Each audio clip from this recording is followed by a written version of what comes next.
Hello, I'm Jo Coburn and we're live in New York City for Climate Week. Welcome to Climate and Development Finance, What Works, brought to you by Project Syndicate and the European Investment Bank.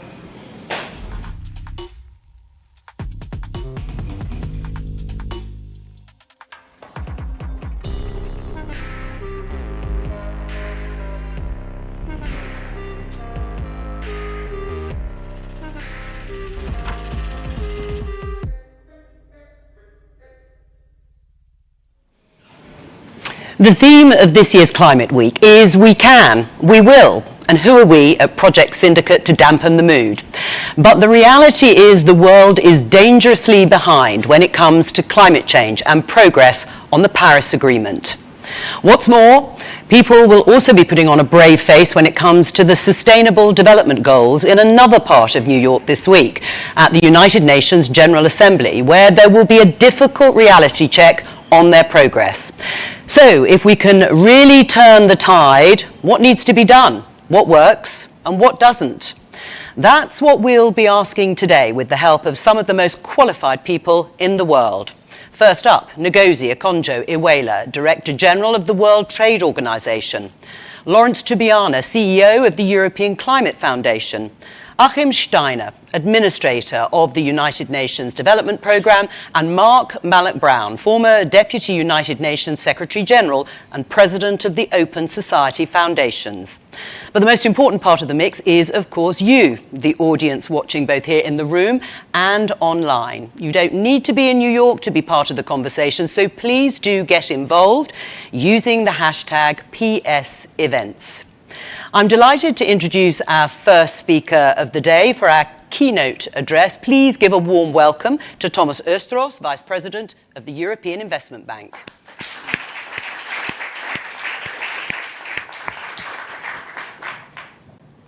Thank you so much.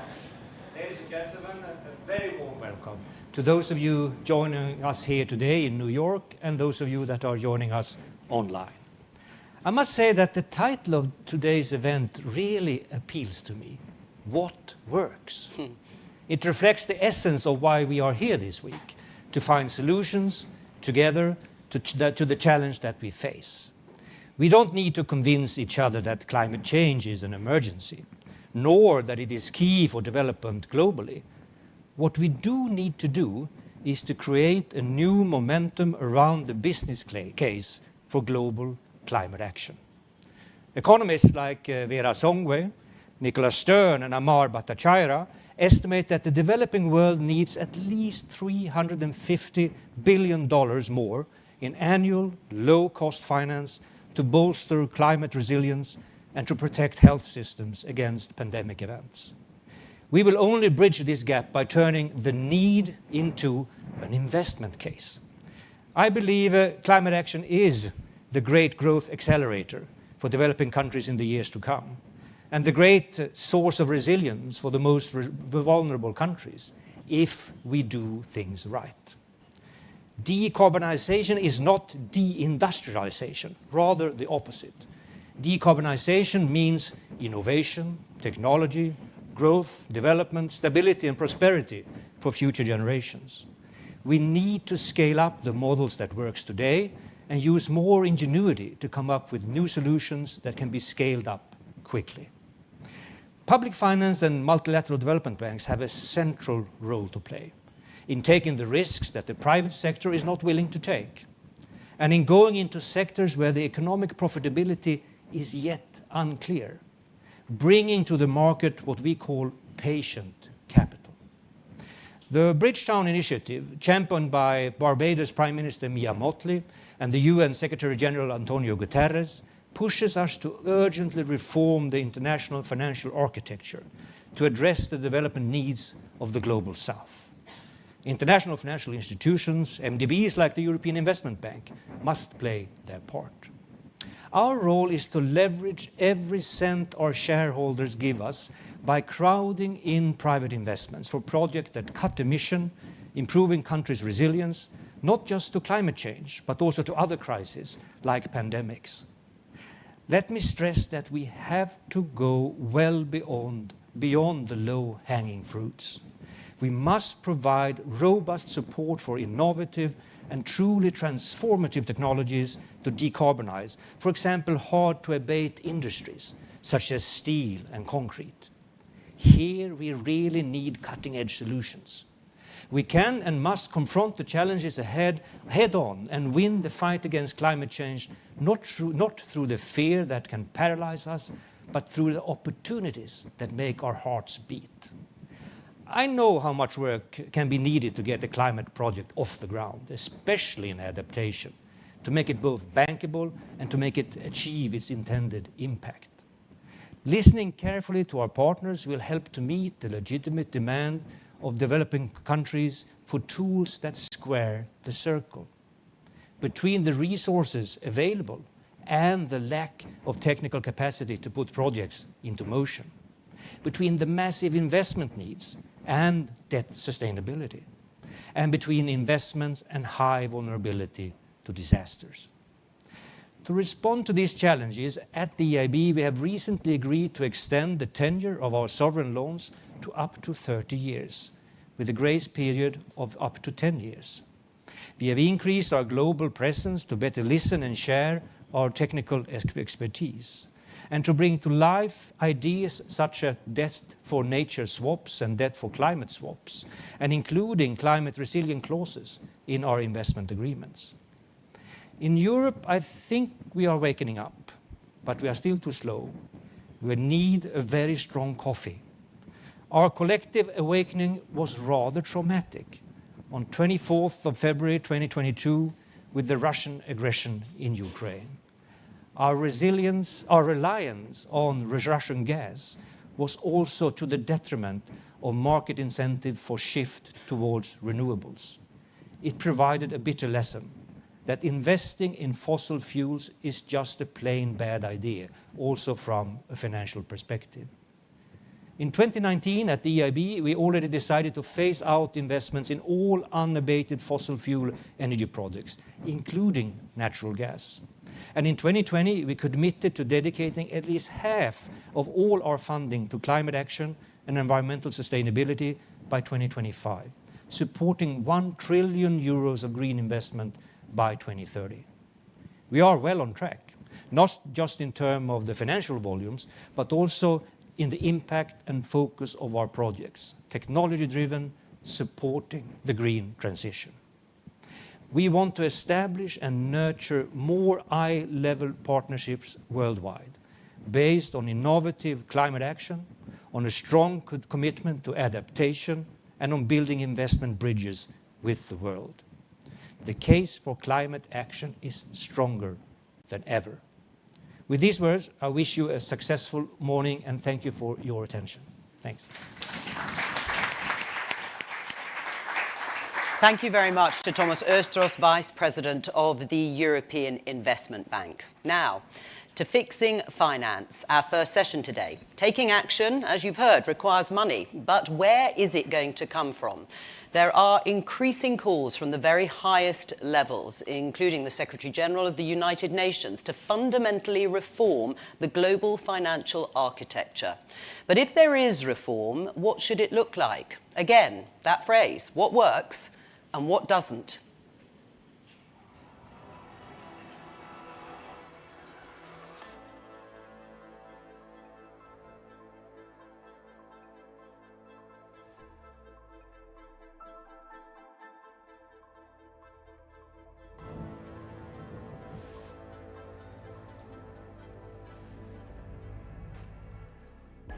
What a difference a war makes. President Biden started his tenure pledging to cut back on the use of fossil fuels. Did one war in Ukraine undo all those best-laid plans?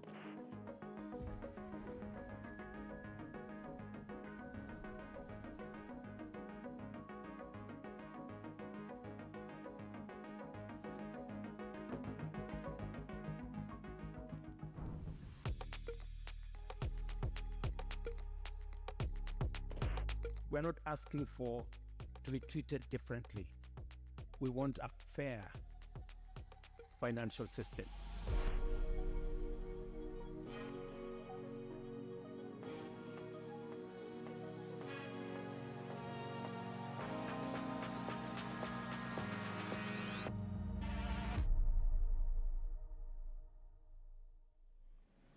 Now, in a moment, we'll be hearing from our first panel of the day. But first, here's Ngozi Okonjo-Iweala, Director General of the World Trade Organization. Organizing this session around the Climate Week in New York could not have been more timely.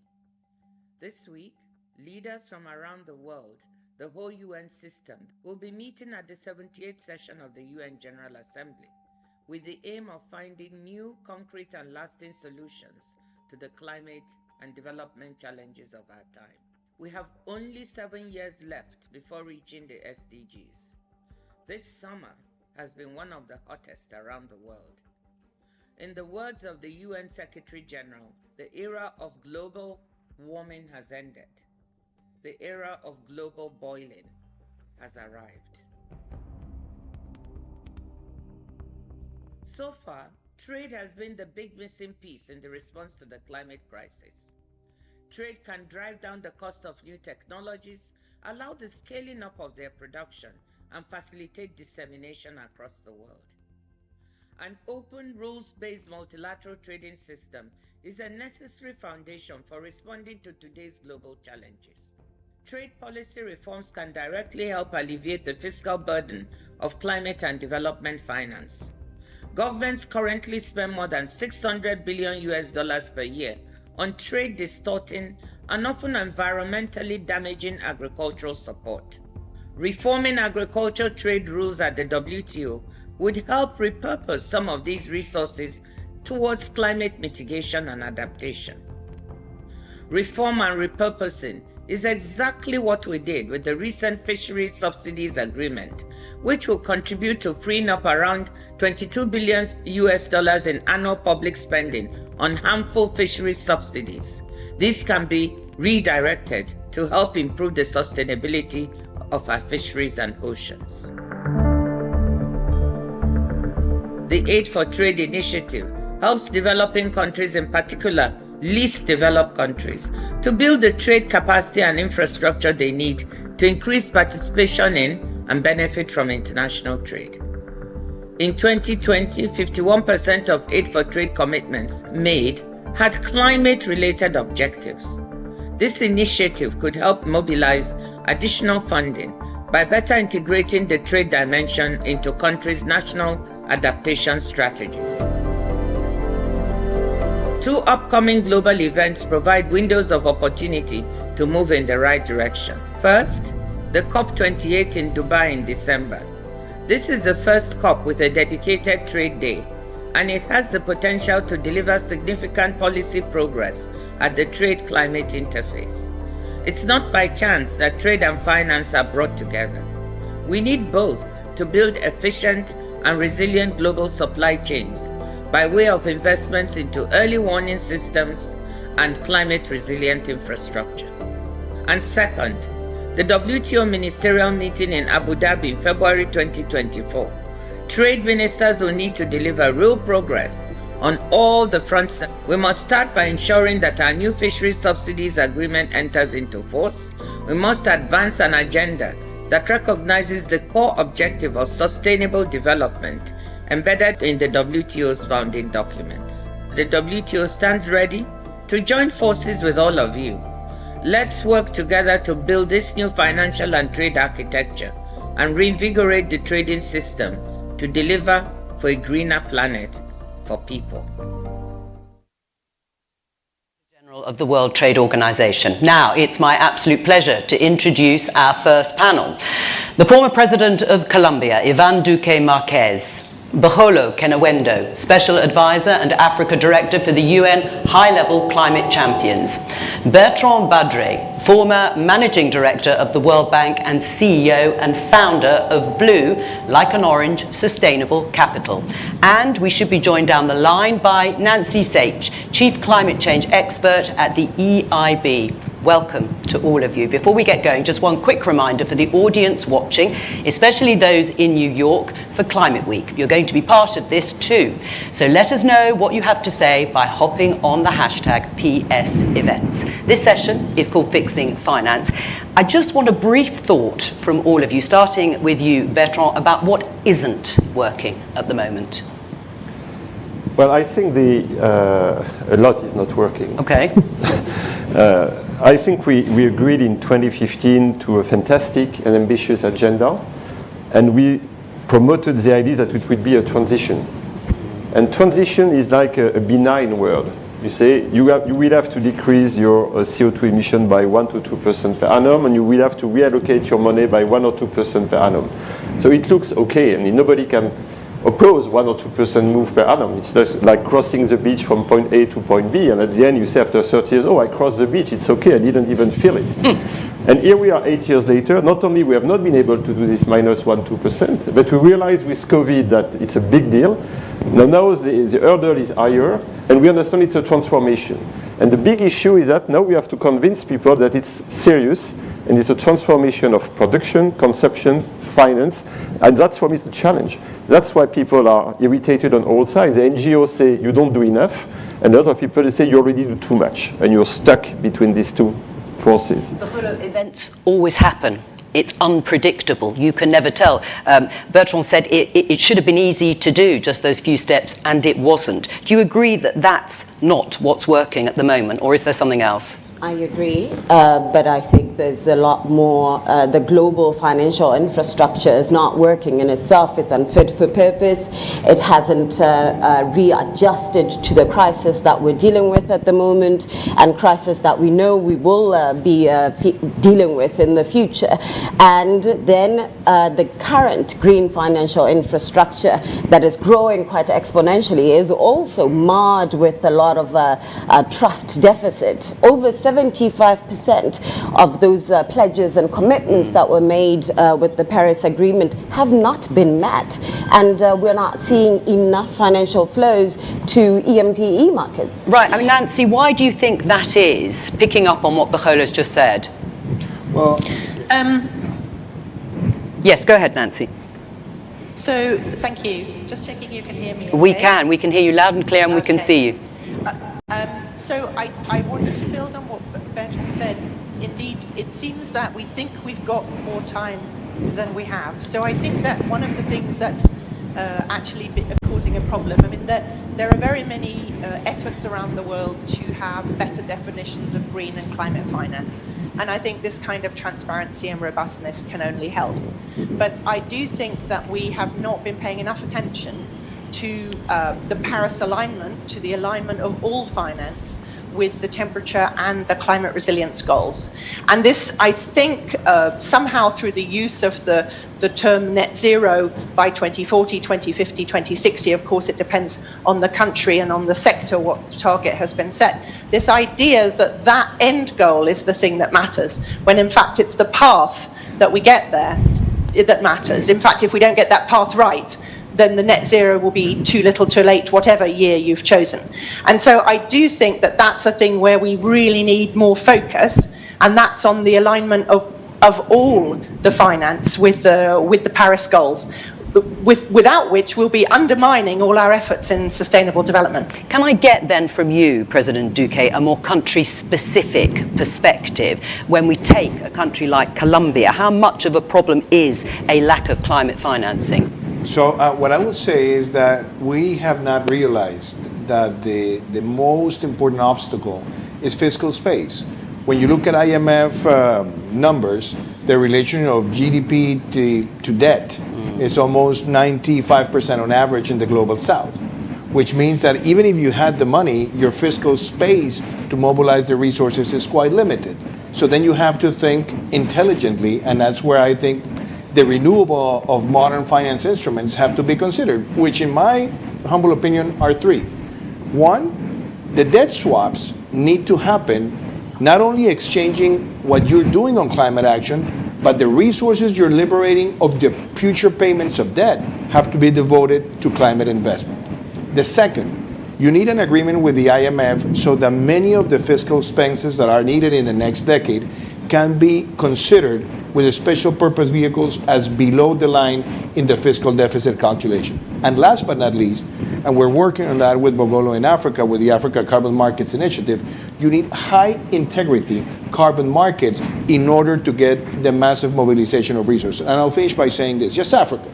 requires $2.8 trillion from now to 2030 just to achieve the NDCs. And if they don't have this combination, it's going to be very difficult to get to that number. But you're working with Bajolo, you say, but are people listening? Are the right people listening to the sorts of suggestions and proposals that have been outlined? I mean, certainly we have seen a real change, first of all, among African leaders in responding to the challenges of climate action, but also in positioning the continent as a solution leader and not just looking at the historical challenges, which are real.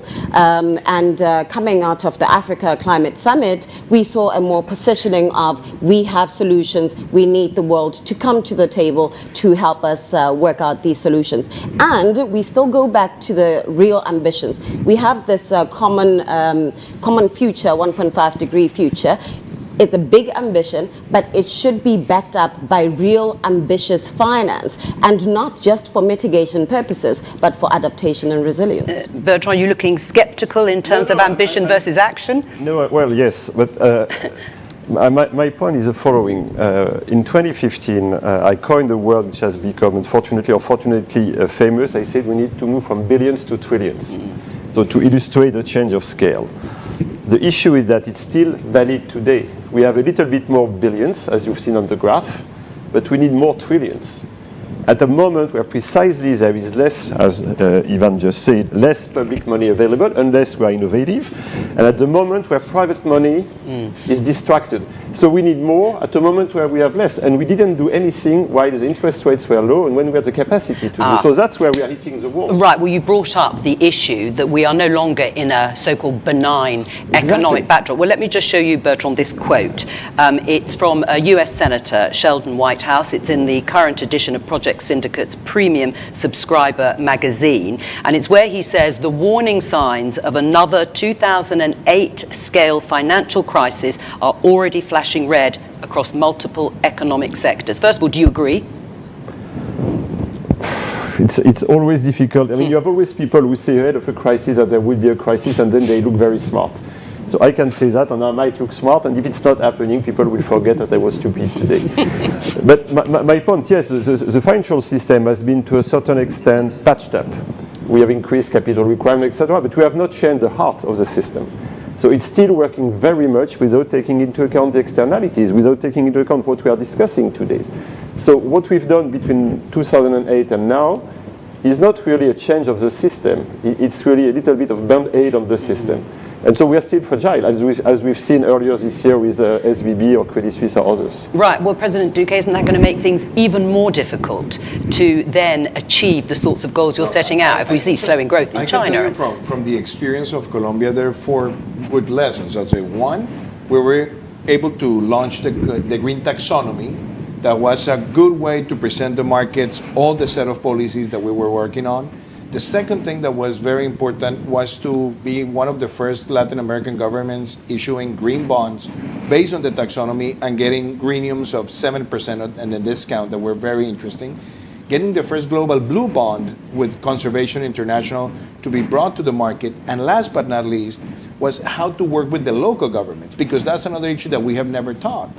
And is that local governments need to have more resources for climate action. And every single time they look for a loan from a multilateral, they require a guarantee. And what happens with the central governments is the guarantees are considered as if they were loans itself, so it gets limited.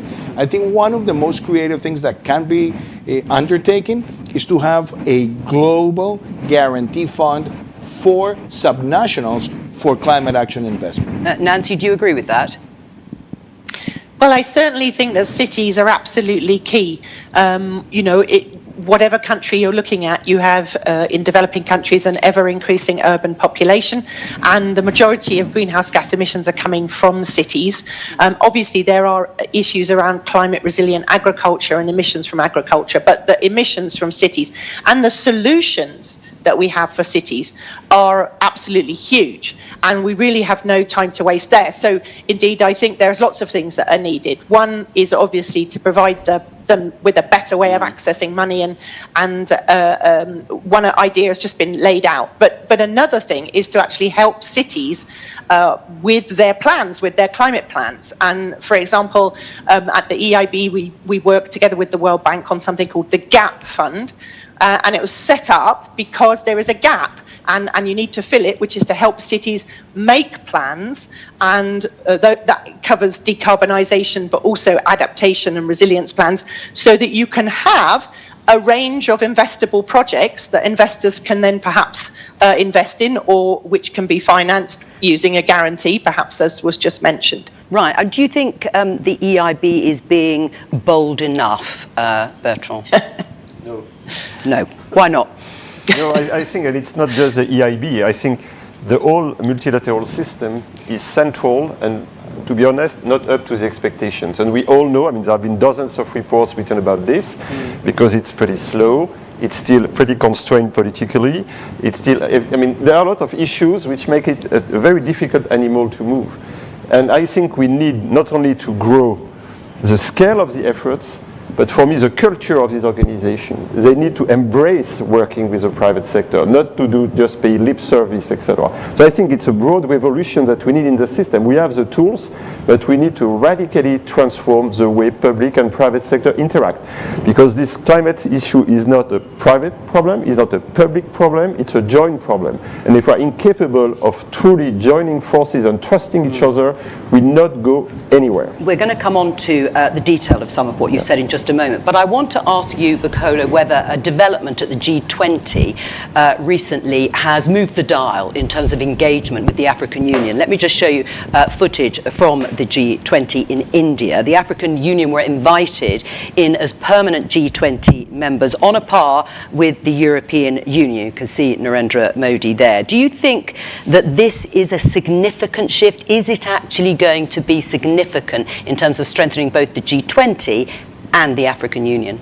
We have certainly been calling for the inclusion of the African Union in the G20 and asking the wider beyond G20 for there to be, for us to remove biases in relation to development issues and make sure that the systems are working better for developing countries. So we're hoping that with the AU being a member of the G20, we will see a stronger voice for development issues, for the just transition, for financing development and climate action in the continent, and that there will be a sort of a backup, if I may say, backup for India, for other developing markets. So South Africa hasn't been strong enough by itself in the G20. So hopefully with the AU we will see that. But what it also really needs is that the African Union must come up with a very strong position on these key issues, particularly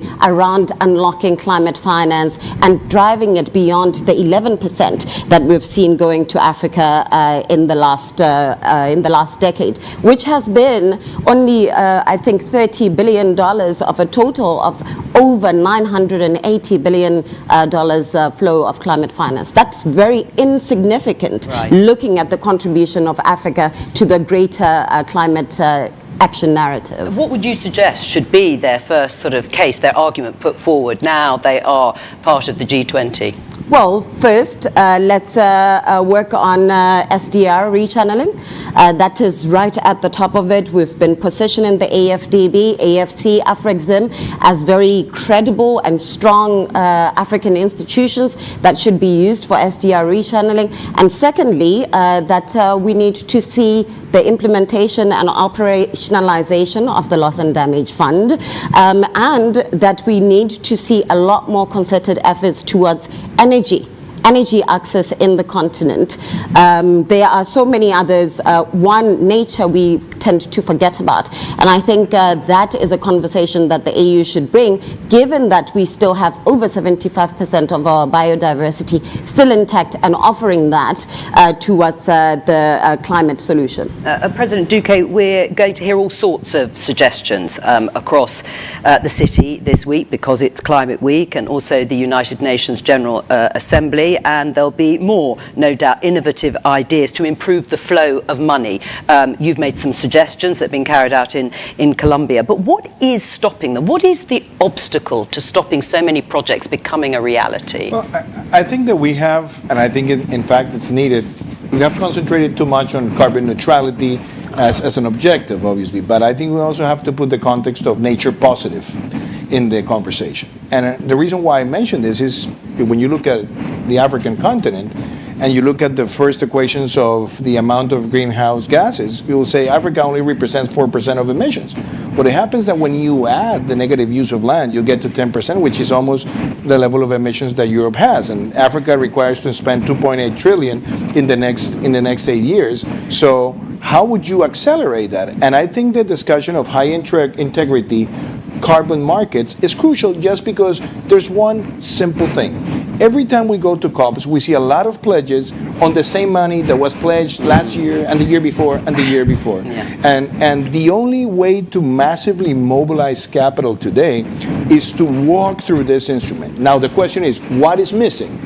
I think more than the demand, because you have buyers in the markets, is the supply, which is the high quality projects that have high integrity, scrutinizable, good accounting, and that's where I think most of the development institutions' effort have to work to create those conditions, especially in the global south. Not only Africa, Latin America as well, but it's the only way that we're going to trigger that massive mobilization of capital. Well, Nancy, you were nodding while President Duque was talking there. I want to now refer, because I think it's a good time to bring up these two figures which show what Bertrand was talking about, the climate finance growth rate between the private investment, private sector and public investment. You can see the big difference there between 4.8% for private investment, 9.1% for public investment. Obviously a big gap between them. Is there any risk in your mind, Nancy, about the private sector contribution moving backwards?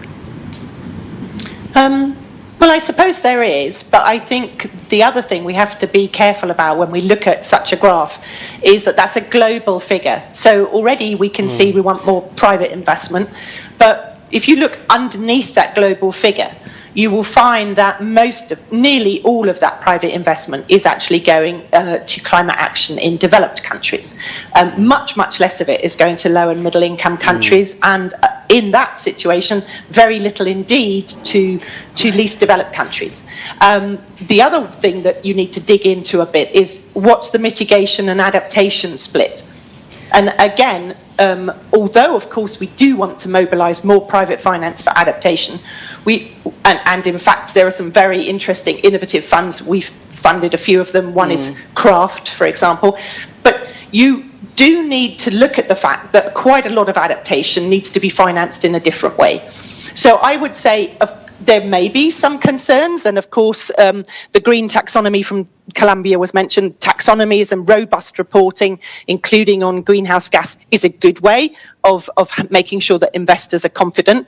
But I would also say that we have to look deeper into the numbers and really analyse where the gaps are and what type of funding is appropriate for what type of action. Obviously, we want more private finance wherever we can, but there will be some things that need public investment. But what's concerning is the amount, as Nancy said, that is being spent of that private investment on developing countries or the global south as opposed to developed countries. Yeah, for me, it's a central question. There is enough money in the north, actually, then we can discuss whether it goes fast enough and at the right place. The big issue, I was stunned, I was participating to the summit that President Macron convened in June in Paris. And one of the figures I spread, which I was kind of aware but did not really dig into that, is that if you consider the European assets under management, you have only 4% that goes to emerging market, broadly speaking. So can you imagine the sub-part that goes to climate and the sub-part that goes to the countries we are discussing? In the US, it's even worse. It's closer to 2%. Right. So, and it's diminishing. That's the problem. There are reasons why it's diminishing and why you have pressure. First, interest rates are rising. And so if you're a pension fund in the US or mutual insurance in France, you buy treasuries. It's easier than to invest in a solar farm in Morocco or in Colombia. Second, you have the IRA and the Green Deal. So if you're again an institutional investor in Europe or America, you put your money where the risk and the money is what you know. And third, which is for me the most worrying part, I believe this is a price we pay after several years. There is a shrinking of the horizon of people.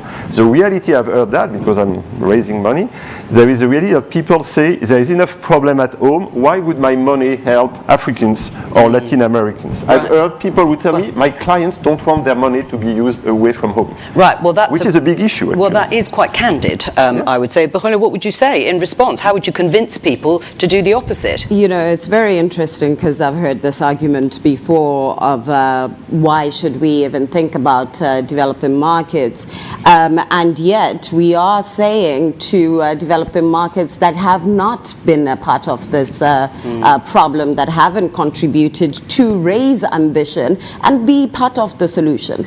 So if you don't think that your capital should flow to developing markets, then there shouldn't be an expectation for developing markets to come to the table for climate action. But that is not solving the problem. Then we're just pointing fingers. So I think at first what we need to see is a strong commitment from DFIs, MDBs to originate, to distribute, to crowd in the private sector, work on models that will allow for the private sector to want to engage in EMD models, markets. And then there's this perceived risk. You know, there's real risk, but there's also perception of risk that I think we have to deal with when it comes to investing in Africa and other developing markets. And so we need to use, I think there's an opportunity to use some AU institutions in Africa, like Afrexim, AFDB, and others that have really financed projects in the continent to show that the risk is not that much. And for us to really work on a risk-sharing data platform to comfort some of the investors. I mean, might it be different now? Are we seeing the beginnings, President Duque, of a global realignment, the sort of thing that you're suggesting with Colombia and perhaps other similar countries? People talk about the decline of the West, maybe the emergence of middle economies. Is that global realignment happening? Well, I think we talk about climate and nature on a regular basis, but the fact is the superpowers of biodiversity are in the global south. Right. So if we were to think on the world's superpowers that are going to be crucial for nature positive solutions, they're all in the global south. But the thing is, what's the value of conservation? You have the Amazon basin that's almost the size of Australia or the United States without Alaska. It has 40% of the world's biodiversity, and just the Amazon River discharges in an hour what people consume, 7 billion people consume in a year. So it's an ecosystem that has to be protected, and without that ecosystem, there's going to be no solutions. So the question is, why to invest in the Amazon just from a pure investment perspective? Well, you're going to be investing in a region where the emissions per point of GDP are much lower than many of the global north markets. And if you make the argument and you find the projects and you have the credibility, the verification categories, and also the scrutinizable evaluation of the projects over time, you'll see it's a good way of doing good by doing well. And I think that's where we have to mobilize the resources. And let me finish with this, Johan. We talk about the MDBs. I gave 14 years of my career in the MDBs. But you know what's the problem?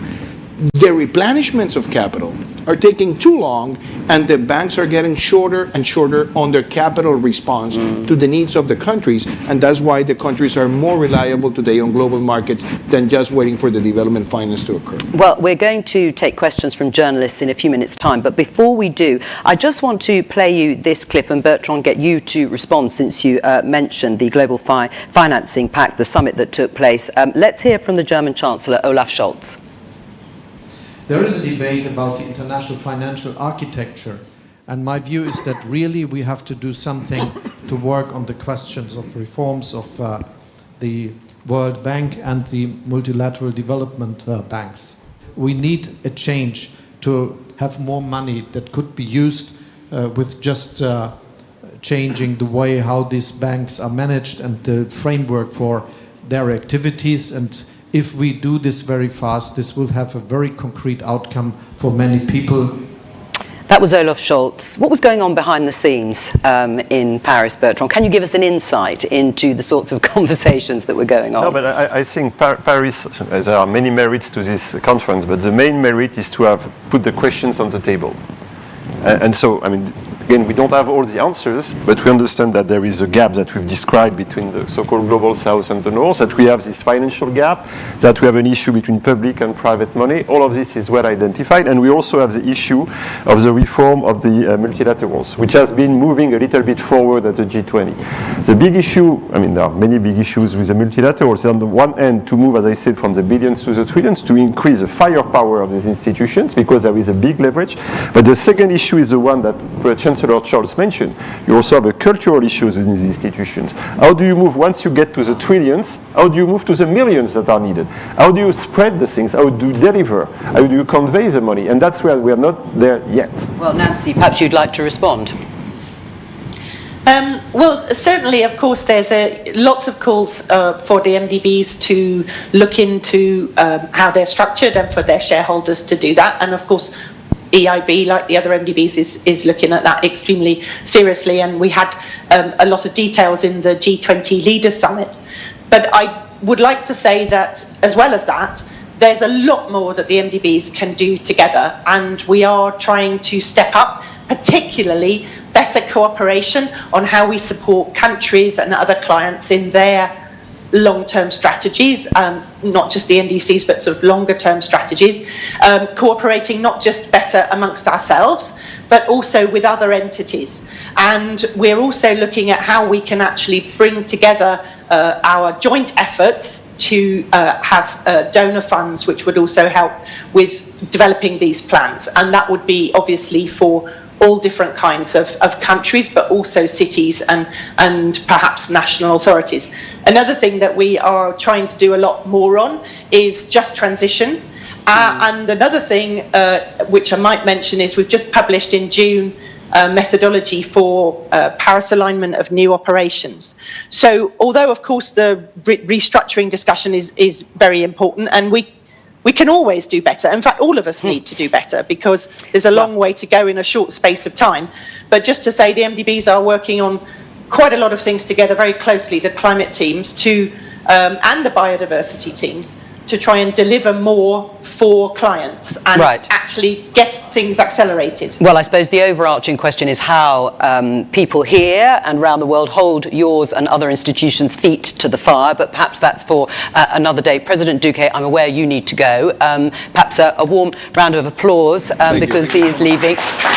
You can leave whenever you need to. Very nice to have you here. It's time to hear from some of the journalists, and we're going to hear first of all from Rachel Koenig-Beals, who is Assistant Managing Editor and Lead Climate Writer at Market Watch. Here's Rachel's question. Looking ahead to a big US election in 24, when it comes to fighting climate change, should the global economy be more or less integrated? Baholo, can I get you to take that on? Yes, I'm laughing because I know it will not be. It will not be. The focus will be more domestic, and there'll be more focus on how the climate policy is affecting the domestic economy and the cost of living crisis. So there are certainly a lot of domestic issues to deal with. So I think, unfortunately, global response will not be part of the main concern, but it should be. It should be because, again, we're working towards a common future, and everyone must work on their ambitions and be more responsive to these issues. It's going to be very difficult, though, isn't it, to persuade countries, as you say, with a cost of living crisis, when actually there are many countries, particularly in the developed world, who are actually going to perhaps extend their reliance to some extent on fossil fuels to get over that transition because of the cost. Right. I mean, that must disappoint you, to put it mildly. Certainly it does, but I think that there's still an opportunity for us to deal with this particular issue because climate policy even if they are domestic, they do have international trade repercussions. And that has a ripple effect in the cost of living. You know, if we do not deal with them adequately and we're not looking at how the climate policy in the US or in the EU is affecting production in Africa or in Southeast Asia, we forget that it comes back in the form of cost and higher pricing, and therefore affects cost of living. And I think we should care about these issues, and they should be part of the national debate in the lead up to the elections. Thank you. Let's take a question here from the audience, from Kasha at the FT. Kasha, your question. Yeah, hi. Thanks so much, guys. So I wanted to pick up on what we were talking about at the very end of the session. So I want to talk about geopolitics.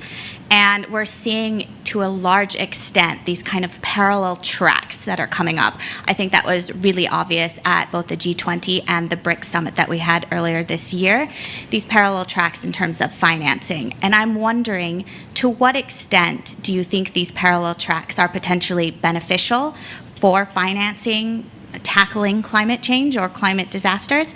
And to what extent are these parallel tracks potentially worrisome? Bertrand?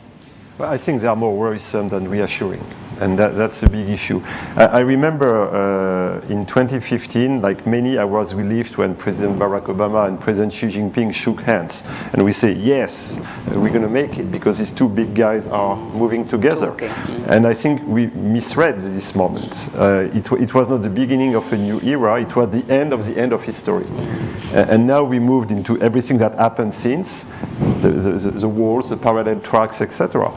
And the solution to everything we are discussing is together public and private and civil society, together North and South, together countries. And the big issue is that there are centrifugal forces everywhere. And that's why it's very difficult to stay basically focused and optimistic, because you feel all of this and you cannot ignore it. In particular, when you, like me, you're working, trying to raise money to invest in emerging market, of course, an investor say, why should I do that? Because it's so risky, etc. It's not just the sheer difference in rating, etc. It's all this. Whereas you can invest in a gigafactories in Wisconsin, which is pretty straightforward. So why should I go to Colombia or elsewhere? Yeah. So that's really for me what is worrisome. And we have to defeat these centrifugal forces. And to be honest, I don't know the key to that. Well, what do you think, Verhoeven? I think the parallel tracks are a reflection of the trust deficit. Yeah. The global north, as has been positioned, has failed to honor the pledges that have been made. And so you're seeing that reflection by others trying to make an alternative. You know, it's the same even in the trade space. I was in trade for quite a bit, and you know, we've seen the failure of the multilateral system commitments, and so people are making alternatives. There was this big issue of China versus US in Africa, China versus EU in Africa, and the real reason that is the case, or that China is seen as a threat in Africa, is because it's accelerating faster in its investments in the continent, and Africans are leaning towards investments from China because they seem to be responding to the ambitions and the needs of the continent, vis-a-vis the slower investment that we have been seeing coming out of the US. And this is why Prosper Africa was important to come up, but it hasn't risen to the occasion and met FOCAC where it is, unfortunately. And this is just a reflection of where we are. Kasha, thank you very much for your question. Final question, Nancy, I will get you to respond. It's from Olukayode Oyeleye, consulting editor at Business AM Nigeria. His question is about carbon taxes. To what extent is the idea likely to help the global south in avoiding a future of unequal burden on the consequences of emission not generated by them? Nancy. Well, I think that's a very, very important question. I think when we're thinking about African countries as well, we have to think about the issues of their businesses being in the supply chain and making sure that they have those opportunities. So the carbon tax and the border carbon tax is going to be very important. But I also think that when we think about the carbon tax and carbon markets, we have to think about those that have not emitted, and how can we use that carbon market to incentivize the way forward, where with a number of countries that have huge amounts of carbon sinks. And actually what you're trying to do is not incentivize decarbonisation, but incentivize a track of development that involves protecting those carbon sinks and enhancing them. And so I think that the carbon tax discussion has to cover both those aspects. The aspect of the emitting, where people should, of course, be paying tax, there should be taxes, but also making sure that we're actually making a system which at the same time incentivizes the protection by countries that have not emitted very much at all, the protection of those natural carbon sinks. So this was actually a really big debate at ACS, and one of the questions is the carbon tax, does it then apply to developing markets that are producing fossil fuels? For example, Botswana is a coal mining country, and the big issue is how do you transition from coal if investments are not flowing to the green industries. At the moment, there's 9 times more investments into dirtier industries than to green industries in the continent. So it's a challenge to tell a country like Botswana to transition, to be taxed for being able to provide electricity to only 82% of its population. So it goes back to that question during the summit of should climate action be at the detriment of development, or how do we meet these two issues together? I'll let that question hang. I'm afraid that's all we've got time for in terms of questions from journalists. I'd just like to thank all our guests, President Duque, who's left, obviously to Nancy Sage, Bertrand Badre and Bukholo Kenewendo. Thank you very much. A big round of applause.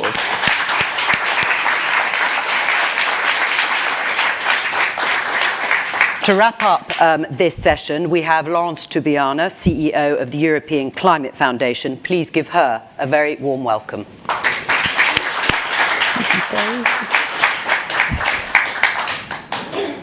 Thank you. It was a fascinating discussion.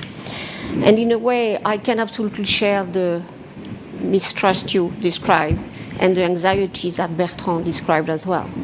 At the same time, and that was evident in the Paris summit, but even more evident in the Nairobi African Climate Summit, which was for me a big event, maybe the biggest one we have and we may have seen this year. Because at that moment now, and it was very evident in the COP last year in Sharm, that the first time we put the climate finance architecture, meaning the global international finance architecture, at the core of the problem. And you know that's how many years we are discussing this reform, maybe 20.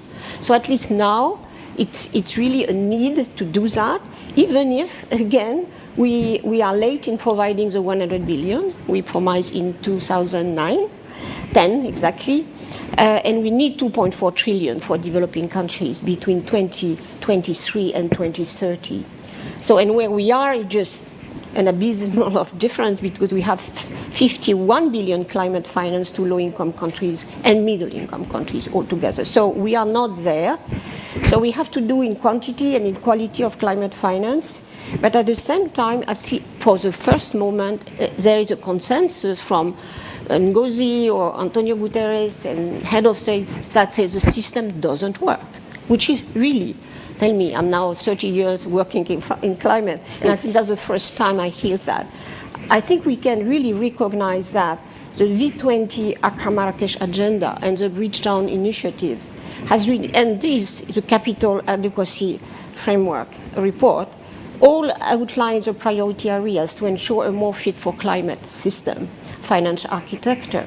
And it's very interesting to see African Union being now part of the G20, hopefully, and then the V20 asking for a seat at IMF. So, you know, the system is shaken and is very good. This is happening. So I do think that MDBs and world leaders, especially of course the G7, need to show greater political leadership and accelerate their efforts to implement those recommendations, because they are there. more or less everybody agree. We have unlocked the SDR issue, you refer, Madam, earlier on, which is very, again, important resource potential. But of course now the owners, the capital owners, the lenders of the World Bank and others has to really be behind this reform. The World Bank has already embarked on this CAF journey through the evolution roadmap, but it must go much further, notably through reducing more its equity to loan ratio. And you know, this obsession of the AAA, come on, I was some years ago the president of the board of the French Agency of Development, which the loan to equity ratio is 17%, so just very different from the World Bank seems safe. And why is this AAA still? It's because there is a French state which is backing that. So what do we hope for? It's just like all the lenders of the World Bank say, you can go there because that you need, because the number between public finance and private finance are abysmal. It's just impossible when you see what we needed. So I think it must be followed by all MDBs. New G20 CAF implementation is really welcome. So, but on the other side, we see that the MDBs cannot achieve everything. We need the collaboration with domestic capital, with public development banks. And their advantage, they are working at local levels, they know what can be done. And in a way, even on the tax discussion we had, I will come back to that in a minute, this tax is for domestic use, and that the transfer of international taxation on, for example, on carbon market or carbon tax has to come back to developing countries. So the benefit of the tax should stay in the countries, and then the developed countries and the global activities has to finance what has happened at the developing country level. I do think that we have to free more financing is good, but I think we have to keep really the pressure on Paris alignment. There is a lot of talk, not so much really efficient alignment. And again, I was happy to hear, of course, EIB again, seeing that it is possible to be Paris aligned and to have a good business model and to lead multilateral development banks who are really lagging behind still. So I think this MDB reform is important. We have new resources needed.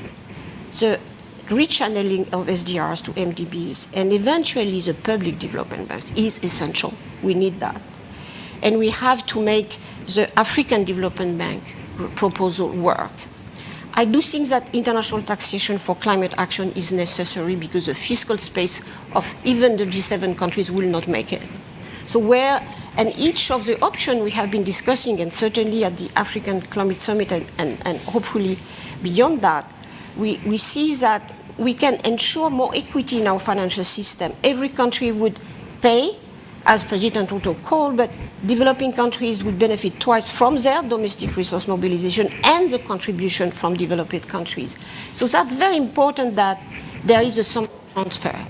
Initially, I know that it's not popular now for the carbon border adjustment, that the revenue of this tax go back to developing countries to help them transition, but we have to come there. So I think we launch a process.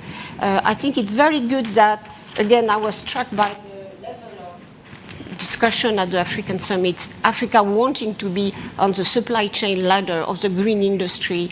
And that's where EU, for example, or US should invest into that transformation of the green industry. Africa, for example, define its own norms in terms of mining, in terms of the way the supply chain has to be localized. And I think that will change really deeply because of the green transition, the capacity of Africa to be on the leading role. And I was really, again, so happy to see that. I must say, it gave me hope. Thank you. Thank you. Laurence Toubiana.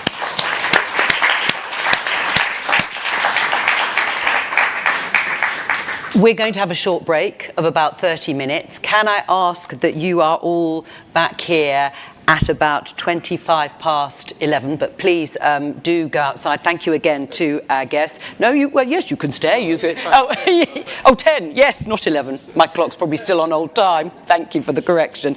So don't go away.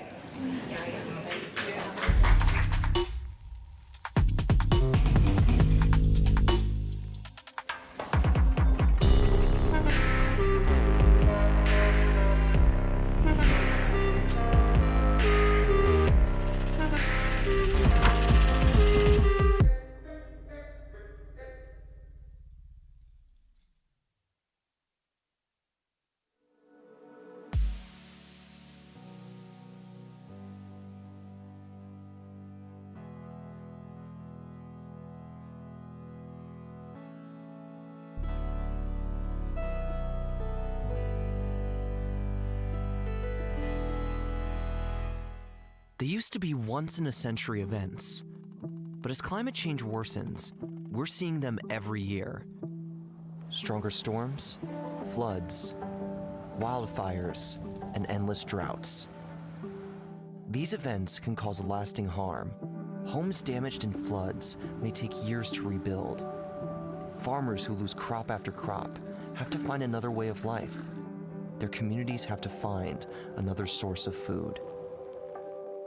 How do we deal with the climate-fueled disasters here now? It's not hopeless. We can do more than just react to disasters when they happen. We can protect and strengthen our communities.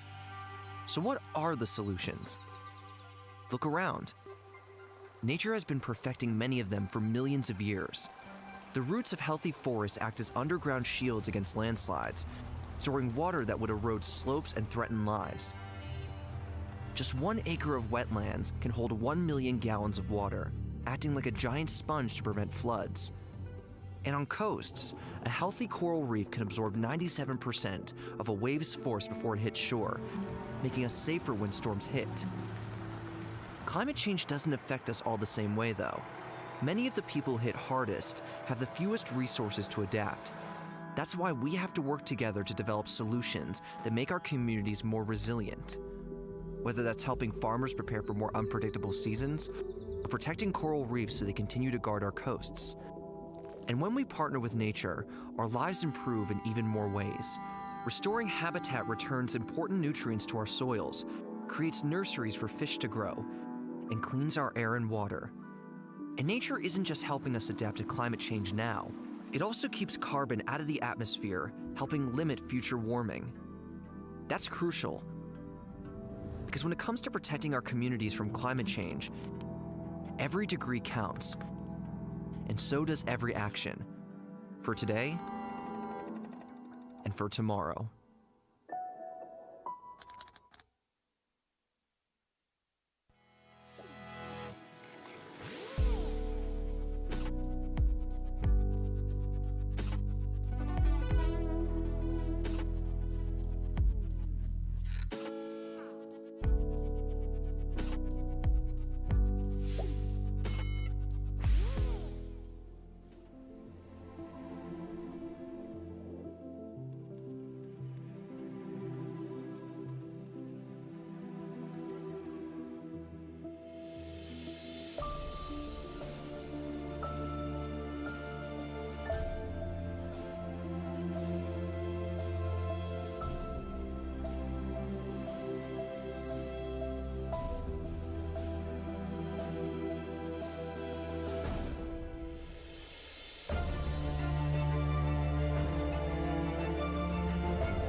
Northern Jordan, a dry landscape with densely populated areas and an urgent demand for water. الحمام نفس الشيء يعني الواحد بيتحمم بيجي تعبان بيجي ما فيش مي. بشتغل سايق تانك مي وبديهم مي للناس المقطوعة، فالأغلب المناطق هي كلياتها مقطوعة. A treatment plant and a network of pipelines, financed by the European Investment Bank, will supply the needs of 1.6 million people. Water is a primary resource for human life, but is becoming a rare commodity. At least 2 billion people around the world rely on contaminated drinking water sources, and things are getting worse. Population growth and climate change are limiting access to clean water, threatening peace and risking social and economic progress, especially in developing countries. In Lake Victoria, we are supporting a new water management system that provides sanitation services for 250,000 residents. Umuhimu wa maji safi. Choo kitakuwa kisafi, tapata maji ya kutosha kufanya shughuli zangu. Kabla mradi maji yalikopo ni machafu. Ni machafu, hatuwezi kucheza wala kusogea kwa maana tukisogea hata tukichezea madhara yake tutauma ugonjwa. Severe pathogens pollute 1/3 of all rivers in Africa, Latin America, and Asia. But in this village in Cambodia, people can finally enjoy a glass of fresh and clean drinking water.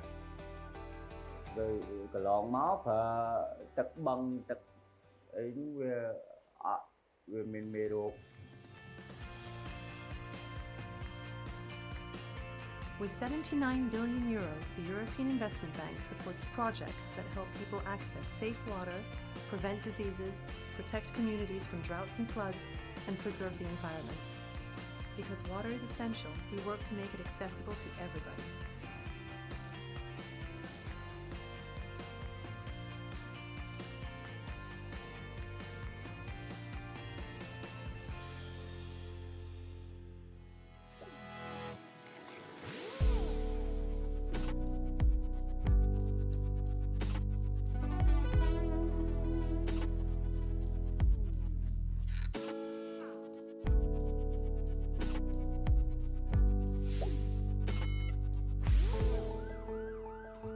Tous les jours, je me pose toujours la même question.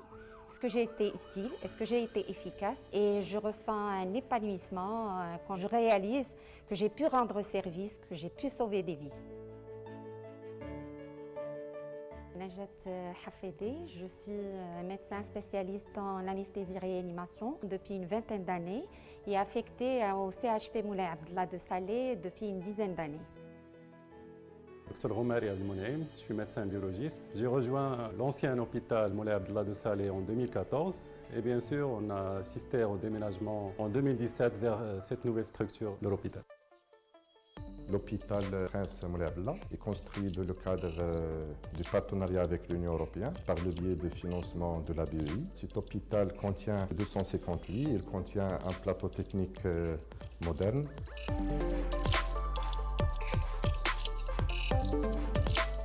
C'est un projet important qui aujourd'hui permet donc une certaine complémentarité avec la carte sanitaire. 16 hôpitaux ont été concernés par ce projet d'envergure. Cet hôpital a vraiment changé énormément notre façon de travailler. Le laboratoire a bénéficié de cette technologie avec cette nouvelle structure et ces nouveaux équipements.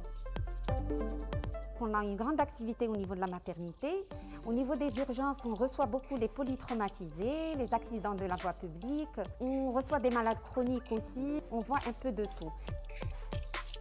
On est très content de travailler dans cette structure qui vaut à beaucoup de structures privées. C'est une fierté pour la ville de Salé. Cet hôpital a été choisi comme un centre de référence régional pour prendre en charge les malades de la Covid.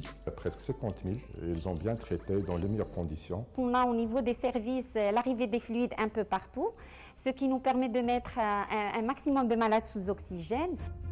On a vraiment vécu de moments difficiles. N'empêche qu'on peut voir le côté positif de cette pandémie. Il y avait une solidarité entre nous, entre personnel. Entre tous les Marocains, il y a eu de la solidarité. C'est plusieurs sentiments à la fois, mais en même temps, on ressent toujours ce besoin-là de se sentir en famille, d'être avec ses enfants. Le secteur de la santé aujourd'hui au Maroc, il est sous-financé, mais avec le financement et le peu de financement que nous avons, avec également l'appui de nos partenaires, notamment la BEI, on arrive donc à surmonter ce défi. C'est un partenariat fructueux qui a permis d'améliorer le cadre de vie et donner accès donc, aux soins de santé à nos citoyens. Grâce à ce projet, au partenariat avec l'Union européenne et à l'appui aussi de la Banque européen d'investissement. L'installation de cet hôpital a permis l'amélioration de l'offre de soins hospitalière régionale, ce qui a permis l'augmentation de la productivité de l'offre hospitalière au niveau préfectoral et régional.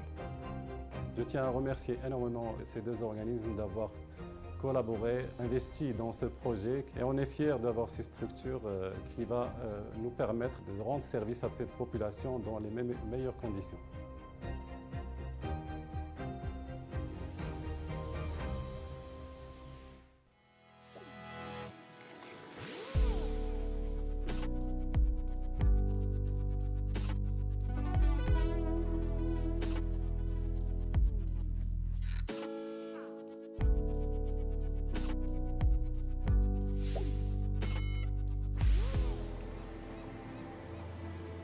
We are defined by the environments that we live in.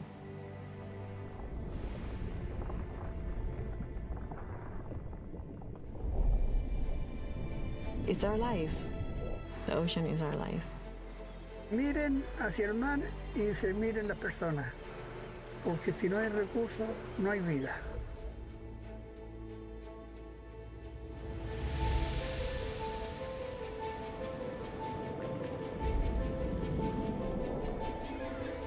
The big fish are gone. They have been fished out. As a global community, we need to decide what's the value of the ocean. There's a lot going on to raise awareness of these big oceanic problems. But the real trick is, what can we do about it?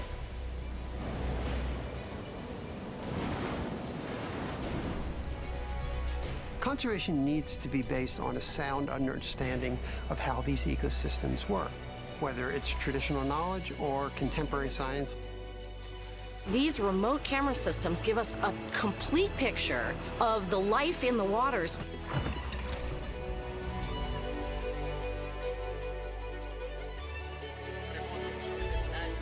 Y si unimos, podemos hacer tal potencia que no la va a poder derribar nadie. I will work to declare Palau's waters closed to commercial fishing. To commit 40% of our exclusive economic zone. Y se constituyen un líder mundial en la conservación marina. We have an obligation as caretakers for the ocean.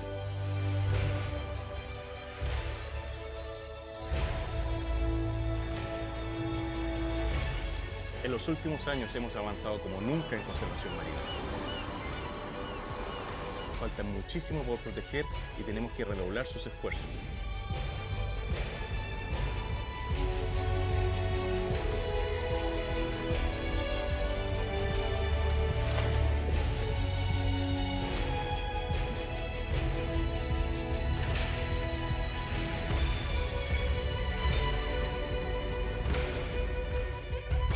We have to ensure we help preserve our environment. Seeing the planet as it used to be, see the ocean as it should be, and try to bring it back.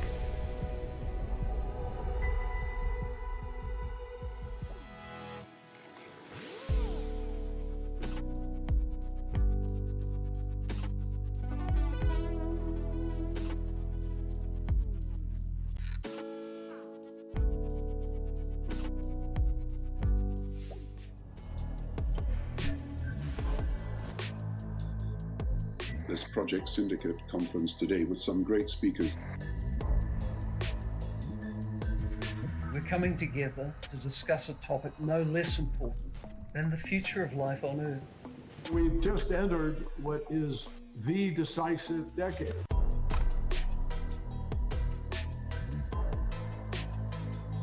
This is about saving the conditions that have allowed the human race to survive.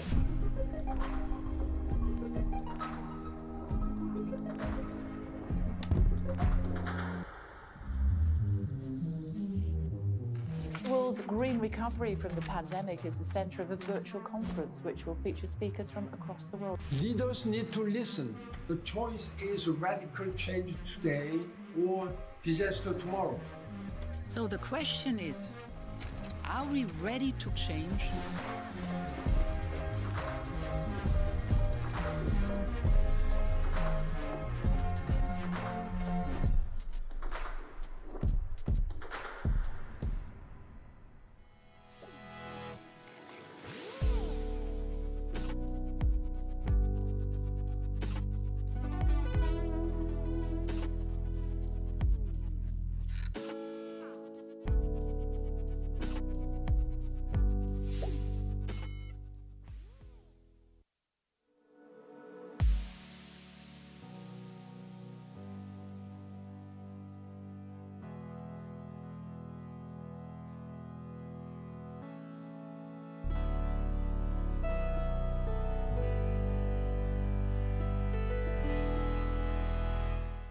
They used to be once-in-a-century events, but as climate change worsens, we're seeing them every year.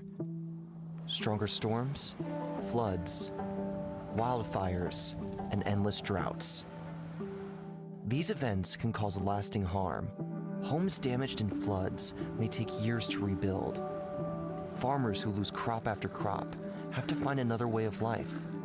Their communities have to find another source of food. How do we deal with the climate-fueled disasters here now? It's not hopeless.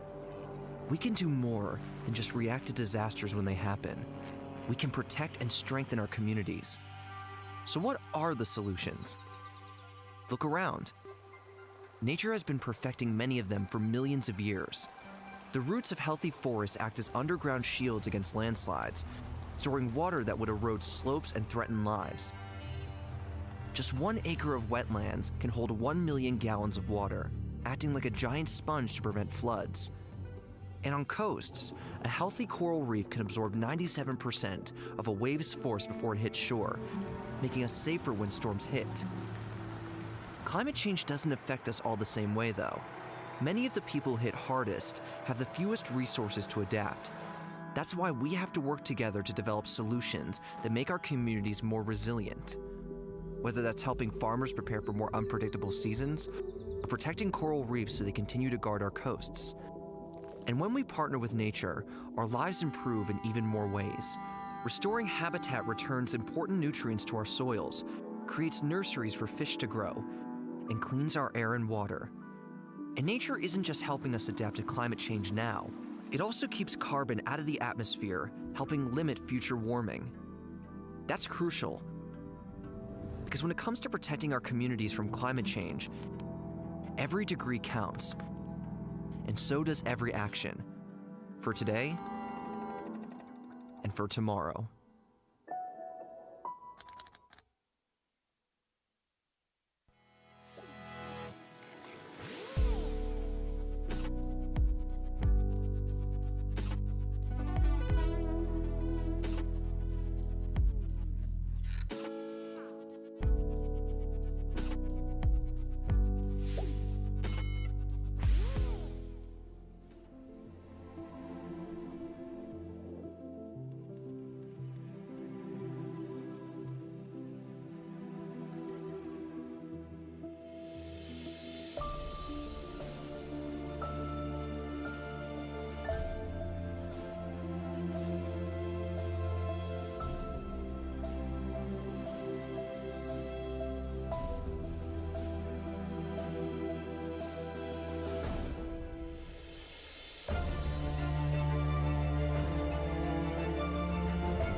Northern Jordan, a dry landscape with densely populated areas and an urgent demand for water.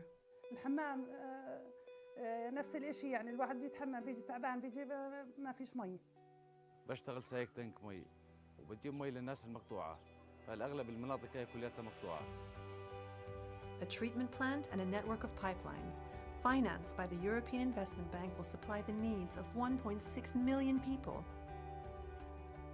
Water is a primary resource for human life, but is becoming a rare commodity. At least 2 billion people around the world rely on contaminated drinking water sources, and things are getting worse. Population growth and climate change are limiting access to clean water, threatening peace and risking social and economic progress, especially in developing countries. In Lake Victoria, we are supporting a new water management system that provides sanitation services for 250,000 residents. Umuhimu wa maji safi. Choo kitakuwa kisafi, tutapata maji ya kutosha kufanya shughuli zangu.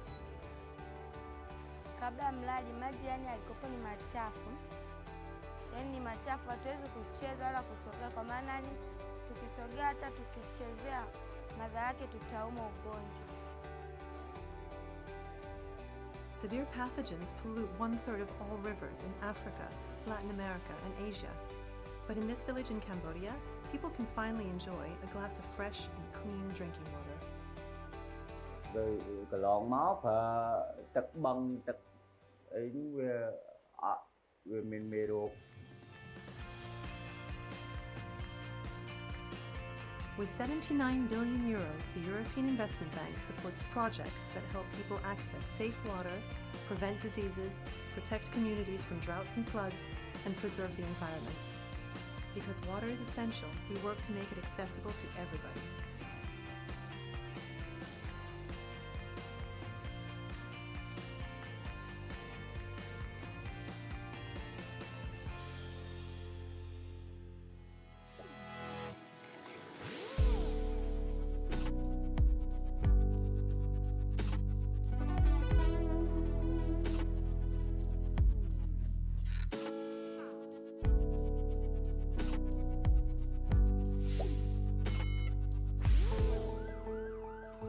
Tous les jours, je me pose toujours la même question. Est-ce que j'ai été utile? Est-ce que j'ai été efficace? Et je ressens un épanouissement quand je réalise que j'ai pu rendre service, que j'ai pu sauver des vies. Najat Hafedi, je suis médecin spécialiste en anesthésie-réanimation depuis une vingtaine d'années et affectée au CHP Moulay Abdallah de Salé depuis une dizaine d'années. Dr Romari Abdelmounaim, je suis médecin biologiste. J'ai rejoint l'ancien hôpital Moulay Abdallah de Salé en 2014 et bien sûr on a assisté au déménagement en 2017 vers cette nouvelle structure de l'hôpital.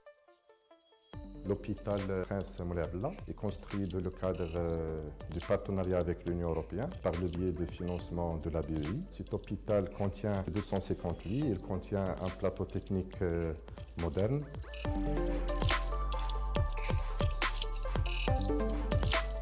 C'est un projet important qui aujourd'hui permet donc une certaine complémentarité avec la carte sanitaire. 16 hôpitaux ont été concernés par ce projet d'envergure. Cet hôpital a vraiment changé énormément notre façon de travailler. Le laboratoire a bénéficié de cette technologie avec cette nouvelle structure et ces nouveaux équipements. On a une grande activité au niveau de la maternité. Au niveau des urgences, on reçoit beaucoup les polytraumatisés, les accidents de la voie publique. On reçoit des malades chroniques aussi. On voit un peu de tout. On est très content de travailler dans cette structure qui vaut à beaucoup de structures privées. C'est une fierté pour la ville de Salé. Cet hôpital a été choisi comme un centre de référence régional pour prendre en charge les malades de la Covid. Presque 50 000. Ils ont bien traité dans les meilleures conditions. On a au niveau des services l'arrivée des fluides un peu partout, ce qui nous permet de mettre un maximum de malades sous oxygène. On a vraiment vécu de moments difficiles. N'empêche qu'on peut voir le côté positif de cette pandémie. Il y avait une solidarité entre nous, entre personnel. Entre tous les Marocains, il y avait de la solidarité. C'est plusieurs sentiments à la fois, mais en même temps, on ressent toujours ce besoin-là de se sentir en famille, d'être avec ses enfants. Le secteur de la santé aujourd'hui au Maroc, il est sous-financé Mais avec le financement et le peu de financement que nous avons, avec également l'appui de nos partenaires, notamment la BEI, on arrive donc à surmonter ce défi. C'est un partenariat fructueux qui a permis d'améliorer le cadre de vie et donner accès donc, aux soins de santé à nos citoyens.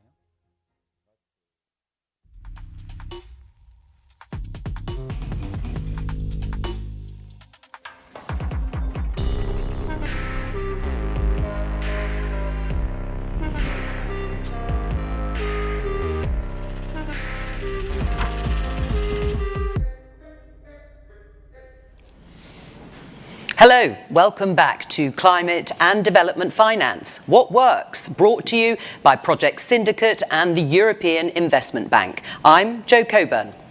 Few projects in human history can have been as ambitious as the Sustainable Development Goals. 7 years ago, the leaders of all but a handful of countries pledged that by 2030, humanity would end poverty, hunger, all forms of discrimination against women and girls, ensure universal schooling, and no less than 165 other targets for similar bold ambition. But it's the halfway point, and this week in New York at the United Nations General Assembly, a stocktake of the progress is being made, or perhaps more accurately, the lack of it.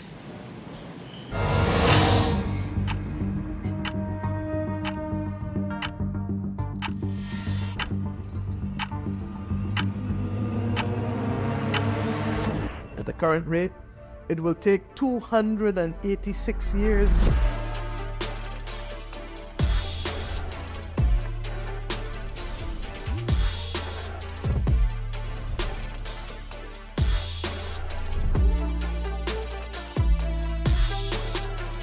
The global financial architecture does not need a simple evolution. It needs a radical transformation. It is time for a new Bretton Woods moment.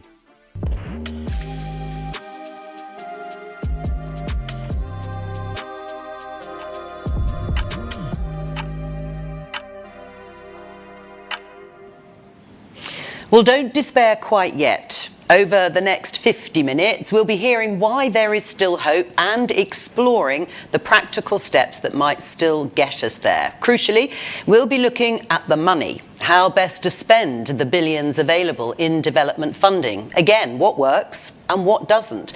So to open this session, who better to hear from than Achim Steiner, Administrator of the United Nations Development Programme. We must now turn up the heat on a new form of development through decarbonization. In many ways, we know what to do. The question is, how can we support the shifts needed on the ground? First, climate must be the foundation for this new development model that works for people and planet. That is amongst the aims of the United Nations Development Programme's Climate Promise Initiative. It is currently supporting over 120 countries to develop and implement their nationally determined contributions as sovereign investment plans for a green future. Through this assistance, Uzbekistan has been prompted to make strategic new investments in clean, affordable energies. Or Cambodia has unlocked brand new sources of climate finance. And indeed, consider Ecuador, which is the first country in Latin America to incorporate a gendered approach to climate finance that is now mandatory for all public entities. Even amidst war, Ukraine is also advancing a green future. For instance, alongside the government, the European Investment Bank and UNDP are helping to rebuild public infrastructure that has been damaged or destroyed in the war. In their place, we are helping to construct green, energy-efficient schools and health centers towards a more climate-resilient future with increased energy security at its core. Second, unlocking climate finance at scale requires economy-wide, country-led approaches. With partners including the European Union, the United Nations is working alongside over 80 countries to implement integrated national financing frameworks, or INFFs. These are helping to generate a brand new set of sources of public and private finance towards the SDGs and the Paris Agreement. To take just one example, that includes Nigeria, which is using its INFF to diversify away from fossil fuels. These INFFs can also be the foundation for countries to drive innovation in the financial sphere, including green bonds. Developing countries are looking to partners like the European Investment Bank, especially given its recent issuance of the first ever digital climate awareness bond built on blockchain technology. Third, with some financial institutions still wary of making the level of investment needed, there is a crucial need to de-risk climate investments with a focus on renewable energies that will power our global green economy of the future. This de-risking approach is embedded in the Africa Mini-Grids program led by UNDP. This is a $65 billion investment opportunity to connect 265 million people to clean and affordable electricity. Projects in countries such as Burkina Faso and Somalia have already kicked off and can be scaled up even further. As humanity faces the existential threat of climate change, the world is more united than ever in understanding the problem, but less able to act in unison. Yet, the recent Africa Climate Summit, hosted in Nairobi, Kenya, was another indicator of the growing collective will to confront this defining challenge of our times. Indeed, consider countries like Mozambique and Kenya that already source over 90% of their electricity from green and renewable resources. As the 78th United Nations General Assembly convenes in New York, world leaders must cease to assume that some of the world's lowest income countries that are mired in debt and in the midst of a fiscal crisis should now borrow even more. With reform of the international financial architecture of the utmost priority, high-income countries must also extend critical finance, debt relief and adaptation support to drive climate action, decarbonization and clean energies as true co-investments in our collective future. Achim Steiner there, the administrator of the United Nations Development Programme. Now, before we get started with our second panel of the day, a reminder that we want as many perspectives on all of this as possible. That means you, both the audience here, at home and in the room. So please hop on the hashtag PS Events and get your voice heard. Now, to our panel, who I am delighted to be able to introduce. First of all, sitting here next to me, Annie Dasgupta, President and CEO of the World Resources Institute, Catherine Hayhoe, who is the Chief Scientist at the Nature Conservancy, and Vera Songwe, Chair of the Liquidity and Sustainability Facility and Co-Chair of the High-Level Panel on Climate Finance. Joining us remotely, I hope, is Ayla Cravey, Chief Sustainable Finance Advisor at the European Investment Bank. Welcome to all of you. Let's give them a round of applause to encourage them.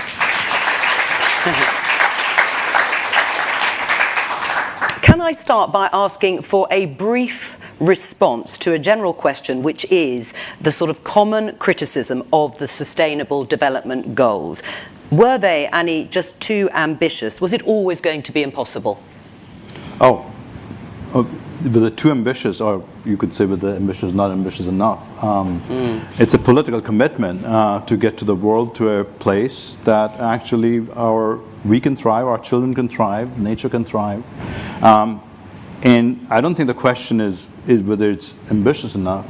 The question is, why aren't we getting there fast enough? And I must point to, and you will hear a lot this week, that we're not getting there, this is happening, you saw the numbers there. I just want to comment I would like to make is what we have learned about these commitments is how interconnected they are. I mean, the science of the commitments are made, if you can look at my pin, there were all these silos, 17 silos of things we need to achieve. But what we have learned over the years about how to do them is how interconnected those outcomes are. So you'll hear a lot how climate outcomes and development outcomes or agricultural outcomes, water outcomes, these are not. So what my only thing would be to say how to get there in the next 6 years and 3 months is to focus. But is it damaging, Catherine, if you don't achieve them in the timescale that's been set out? Does that damage then further ambition in terms of achieving the goals, laudable as they sounded at the time? Or do you agree with what Annie said, but perhaps they weren't ambitious enough? Well, what we know is that everything we do matters. And as a climate scientist in the field of climate change, I know that whether or not we reach the 1.5 degrees Celsius target, every bit of warming we avoid makes a difference. Similarly, every step of progress we make to address an SDG, it makes a real difference in people's lives. How do we humans accomplish something without setting a goal? That's the first step, is to set that goal. Do everything we can to meet it. And in doing so, we will be better off. But yes, we need more. Vera, were they the right goals? Certainly so, they were the right goals. And I think that essentially what we saw was leadership at the time. To put those goals on the table, what we need today now is leadership to get there. And part of why we're not getting there is, of course, because we don't have the financing. But we know that the financing that we are spending on subsidies can actually get us there. All right, Vera, I'm going to interrupt you briefly because your microphone, as commonly happens in these sessions, you've got it there. Don't worry, you don't have to switch it on. It should just work. So just speak right into it. Carry on.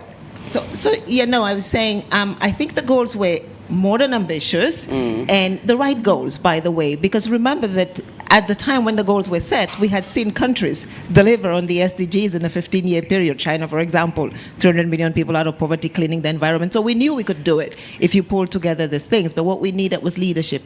We had leadership at the time to set the goals. The question is, do we have leadership today to realize and succeed on the goals? And if we look at, the space that I work in, which is finance, if you just put together all the subsidies that we are spending in the different industries, turn that around to solve the climate problem, and we will be there and even better. Taking on that leadership question, Ayla, is that the problem? Is that why so many of them have been missed, these goals? Thank you. I would really agree on many of those points. I'm sorry, is there an echo? No, we can hear you, Ayla, so go ahead. Okay. Yeah. So I think, first of all, yes, the goals were ambitious, but not too ambitious in my opinion. And this is certainly the fact that we have not been performing very well.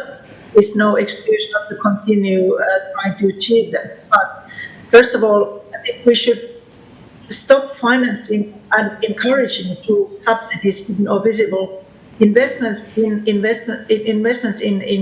projects which work against them. For example, fossil fuel. Why do we still go for fossil fuel new investments when we are trying to reduce the carbon emission? That makes absolutely zero sense. And also, what I would like to see more with the SDGs, that it's not just a goal; it also puts impact on the map. So it's not just that we want to achieve a sustainable climate. What does it mean? How many carbon emissions must be reduced? That I think is a bit more helpful than having a very sort of broad societal goal, to put it down in terms of numbers, in terms of objective, and focus on the impact of the investments and projects that we are financing. Right, I mean, Annie, do you think that a lot of the climate and development finance is being spent in the wrong way? No, there's not enough development on climate finance. Vera just talked about subsidies, for example. There's $4 trillion of subsidies in the world today, and the gap that all of us have been talking about is much less than that.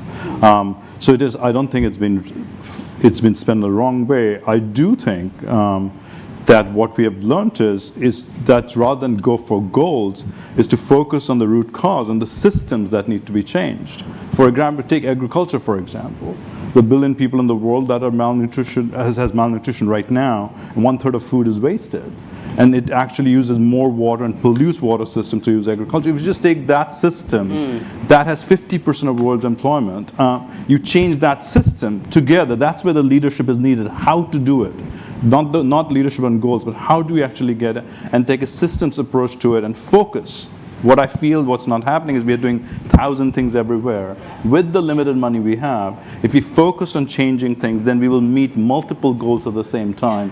And that is the leadership we need right now. Catherine? We don't have enough time, we don't have enough money to individually work on and meet each goal. So rather than beginning with the goal and then trying to design individual projects for each goal, begin with something that has win-win-wins. So you just mentioned the fact that we waste food and people are going hungry every day. Food waste produces so much heat-trapping gases, it would be the 4th largest country in the world, food waste emissions alone. So it also is a climate solution at the same time.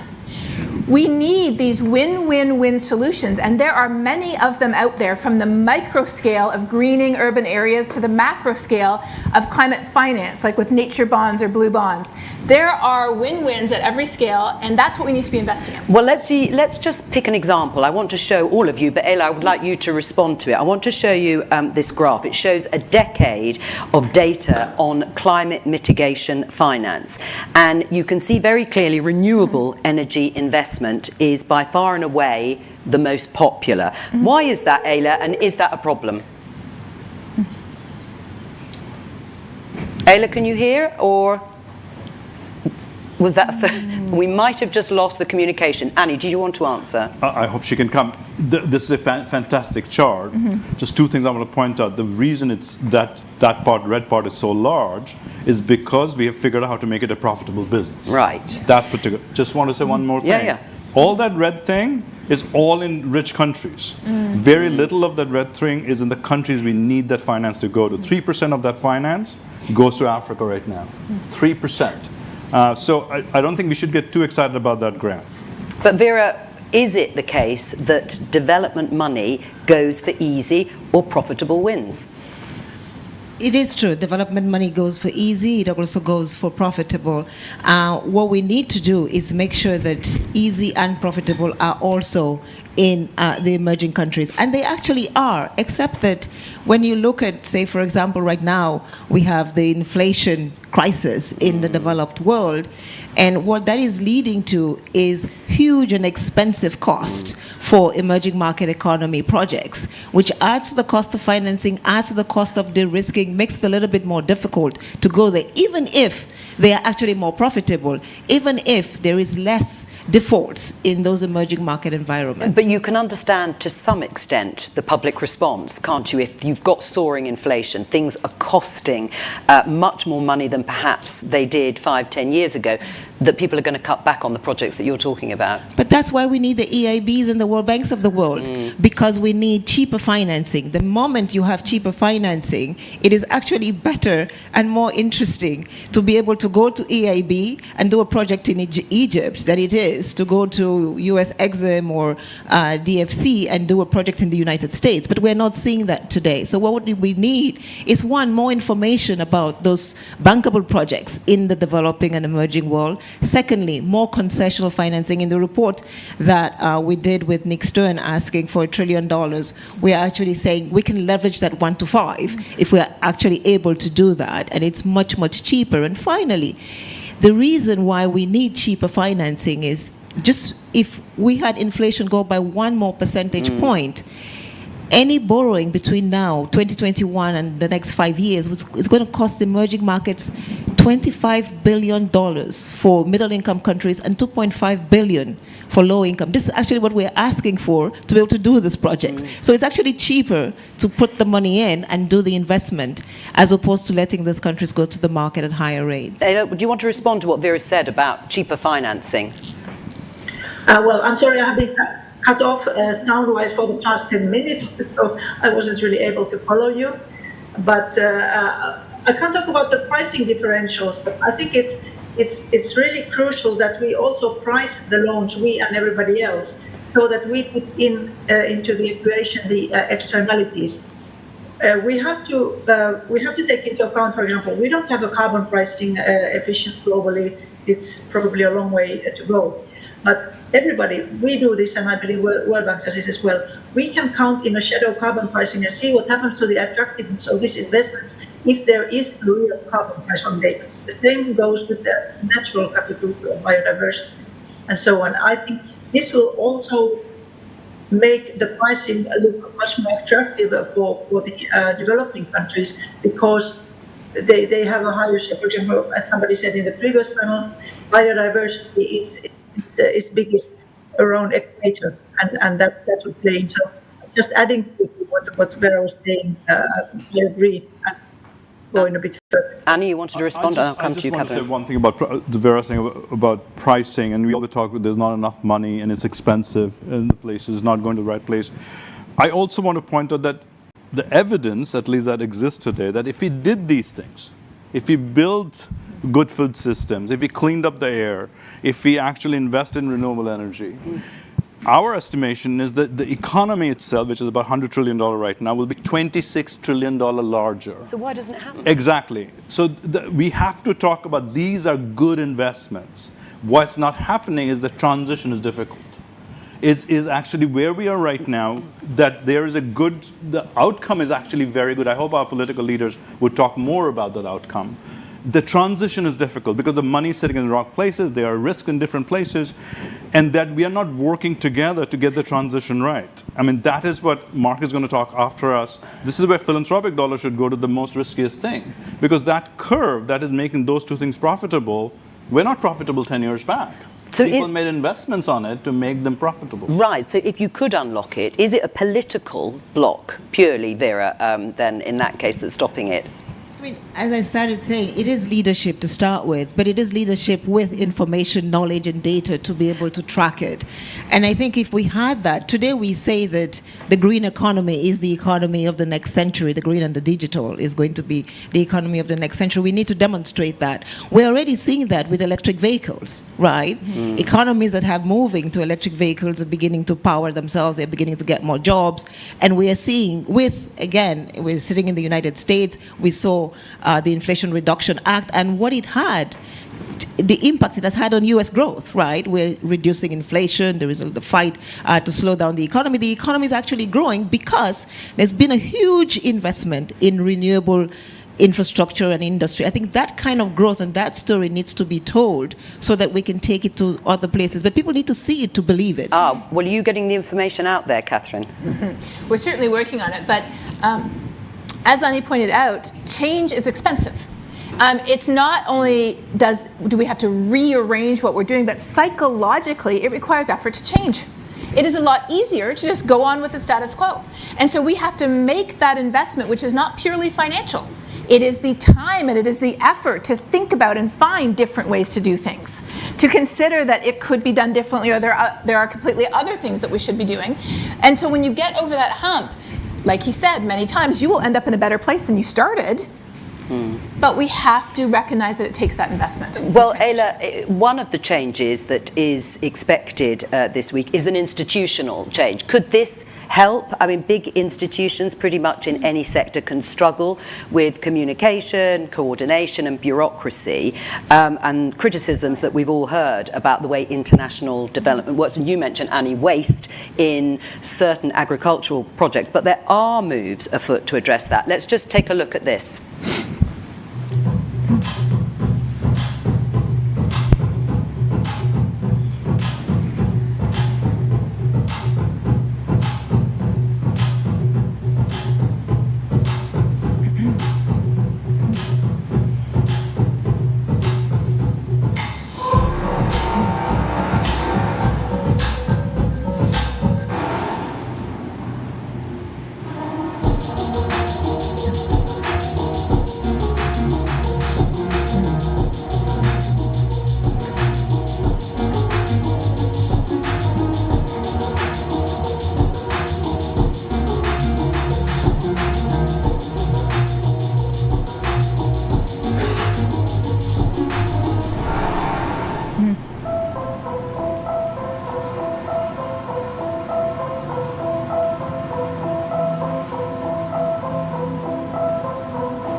We can sign deals for millions of euros with the best of intentions, using the most sophisticated financial instruments, but what really matters is for that assistance to reach the communities it is intended for.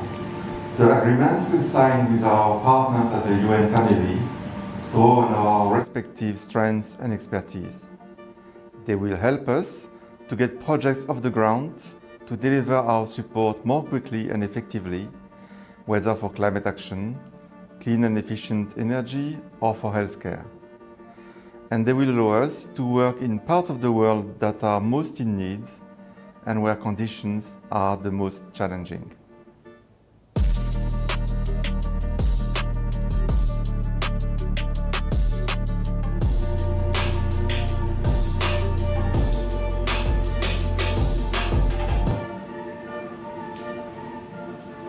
Ayla, it looks and sounds great, this agreement that's expected between the EIB and parts of the UN family, but how, at a practical level, the question was raised in the film, is it going to change people's lives and these projects are going to get off the ground? I think it will, because right now what happens with multilaterals is that we all provide technical assistance, capacity building.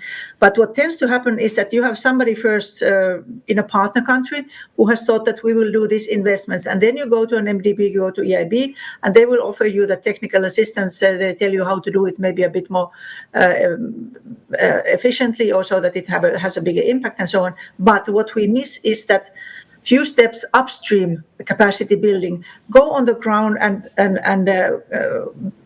educate people in the communities and in the countries themselves, so that they know what to do and they will know where you have the biggest impact if you have this kind of money available.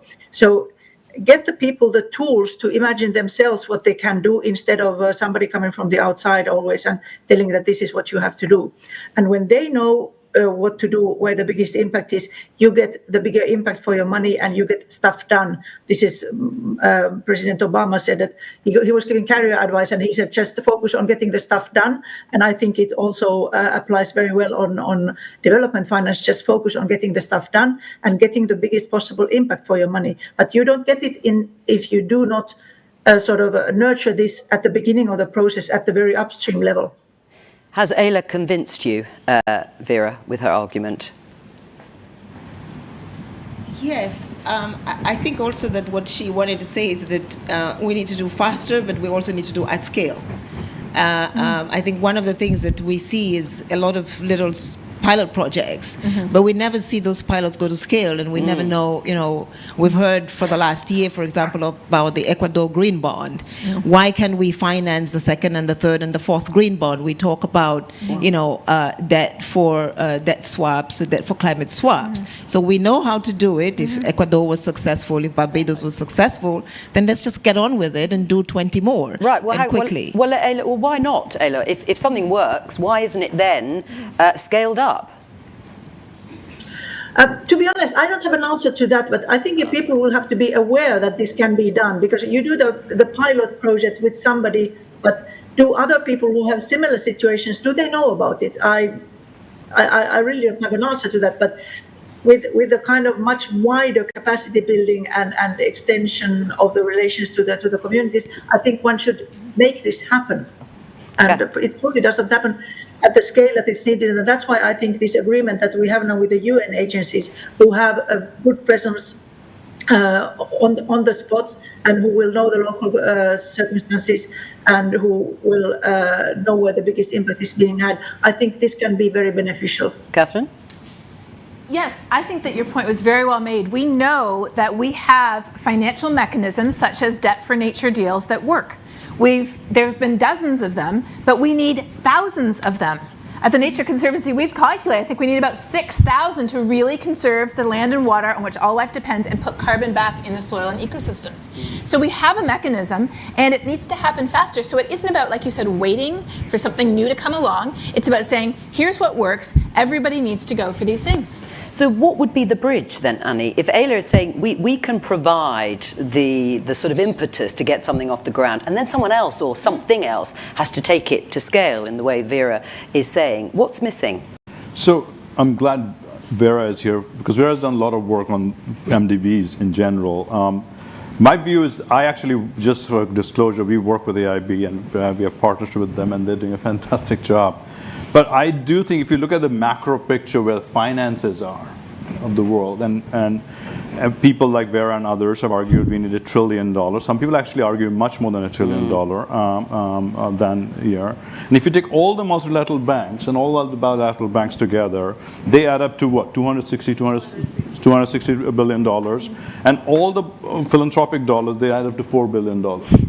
Okay, so the minimum gap is $700–800 billion.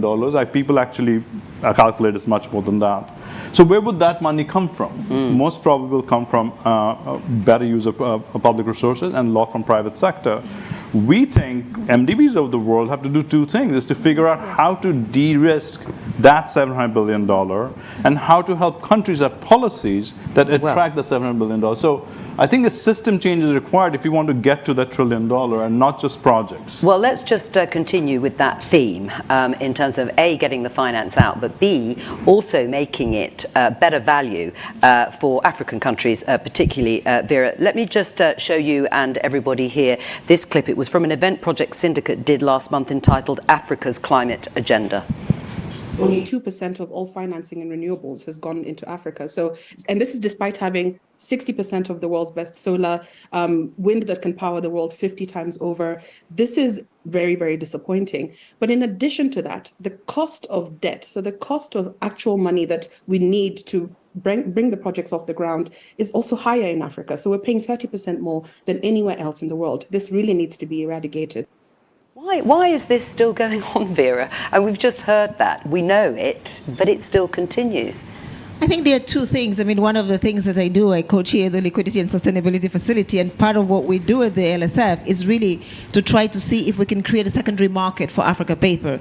Because of the lack of a secondary market for Africa paper, it's not liquid enough. And so nobody wants to come and buy African bonds that they have to hold. And so it adds about a 1 percentage point. The second one is just that there is not enough information. Ernst & Young has done a report that shows actually that of all the energy projects, and that's probably why you see the infrastructure on the investment going up, that have been done in Africa, even through COVID, we didn't have any defaults. People paid. But I don't think there is enough information about that in the system. The second one is, the third problem is the FX risk, right? In an environment where, we have inflation, where we have a potential, a recontracting of economies, there's a flight to safety, so everybody comes to the dollar, which means investing in emerging markets becomes more expensive. But I think with all of these things, that's again where MDBs are important. The 260 billion that we're asking for MDBs is so that they can also release some of this information, make it clear that investing in Egypt, investing in Kenya, investing in Senegal, it's profitable business, it's good business, it's secure business, and it's good for the climate. I think we need to be able to say that and say it consistently, but also demonstrate it in the numbers, and it shows in the numbers. But we need the MDBs to be those first movers. I think today, and in the report that we're working on, is sometimes we find the MDBs waiting behind because they don't have enough capital, sometimes because they're not aware of the different things. But we think if we are able to come together, leadership, and do it well, then it will actually happen. And this is, I think, this credit differential is a particularly pernicious point, and we must break it. If we cannot break it, it's going to be very difficult. The good thing is Africa is doing something to break it. Africa is bringing together its pension funds, which have long-term cheap capital to invest in these projects. With long-term cheap capital from the continent, we don't have the exchange rate risk, but we are also investing in our own futures, and that's happening. Recently, we had 18 African pension funds come together to put money together to do this. The second thing that Africa can do is recycle assets. We do already have energy assets all over the continent. All you need to do is trade that in. Use those resources to bring down the cost of the project. Some of this is happening, but we need MDBs to come behind some of these efforts to help push them even further. Catherine, you wanted to say something. Yes, so imagine a long line of dominoes that takes us to a better future. And it twists and wends, and there's one way to knock those dominoes over, which is one at a time. And that's to a certain extent what we've been doing. But then there's another way, which is what you're talking about, which is you examine that long row of dominoes, and where are the dominoes that if you knock that one over, it would take 3, 5, 8 with it. And one of the biggest dominoes is communication. Just sharing that information and data and stories about what worked, how it worked, the benefits that there were not just for people, but for the people who invested in it. Because as you pointed out, it is not enough for philanthropy, for MDVs to be doing this by themselves. We need everyone. And for that, communication is a big domino. I mean, it's sometimes said that aid money, Annie, for example, particularly from Western governments, comes with too many strings attached. Do you agree? Yeah. Not only it comes with too many strings attached, it's also fragmented. I see I've worked in many countries in Africa. There are multiple initiatives on the same topic that are not talking to each other. I'm a strong advocate for a country to have its own plan and people actually finance that plan. Most people who work in the sector, they believe that, but that's not what's happening. Even donors, if you talk to them, they will say they totally believe in that, but then they'll go and do a bilateral project. No, it is not aggregated. I just want to point out that donor capital is actually relatively small compared to what's needed. If that capital is not used to actually de-risk the system, we will not get the capital we need. We will keep doing projects. Let's pick up on your point, Catherine, about communication. And in this particular case, a legal case, a battle that was won by a group of young activists in Montana. Let's have a look at the news report. A win for climate justice and for Montana's youth. In a landmark trial, the state fought hard to suppress but couldn't. You know, it's really scary seeing what you care for disappear right in front of your eyes. Are legal cases like this, Catherine, the way forward? There's no silver bullet, but there's plenty of silver buckshot. And what that means is we need everything on the table. So we've been talking primarily about finance. But we know that we also need the private sector at the table. We need the legal sector at the table. And young people are really showing and providing and leading as an example of how to use your voice to affect change using the levers in our society, identifying the dominoes that if you knock that domino over, and that took a lot of work, and that was not the first lawsuit by youth. There have been a number of lawsuits by youth. I remember 20 years ago was the first lawsuit that I heard of that I was involved in on behalf of an Alaskan village. But one by one, identifying those places where if you knock something over, it could take a lot more with it. And we need all of those. Vera, I know you have to go in a moment, but perhaps some final thoughts from you before you leave us about what you've heard. I think where we started, leadership. We have the answers. We've all talked about the answers. We know where to go get the resources. I think, again, the private sector, philanthropy, the NDBs have never before come together as they are coming together in this moment. So I think there is an awareness of the urgency. There is an acceptance. We started with were the goals too ambitious? No, they weren't. So if we have, we know the goals were not too ambitious. We have philanthropy, private sector, and everybody in the room. We just need the leadership to get it done. And I think this is probably the big message of this our week is, can we get that leadership together to decide the $1 trillion in external financing, $260 billion for MDBs, including the EIB, are the important way to go forward, as long as they promise that they'll leverage it and use it to de-risk and blend and make sure that we can go to scale quickly. Well, I can't guarantee that they will keep to that promise, but do you think it will make a real difference this week, this meeting at the United Nations General Assembly? It will certainly, I think, push the ball forward. It is important that we keep communicating some of these goals as we are doing today. For the financing community, we just got from the G20 very positive readouts. We are waiting for Marrakesh, which is where the financing community decides and makes decisions. So I think this week is important so that Marrakesh becomes successful. Vera Songway, let's give her a round of applause. Thank you very much.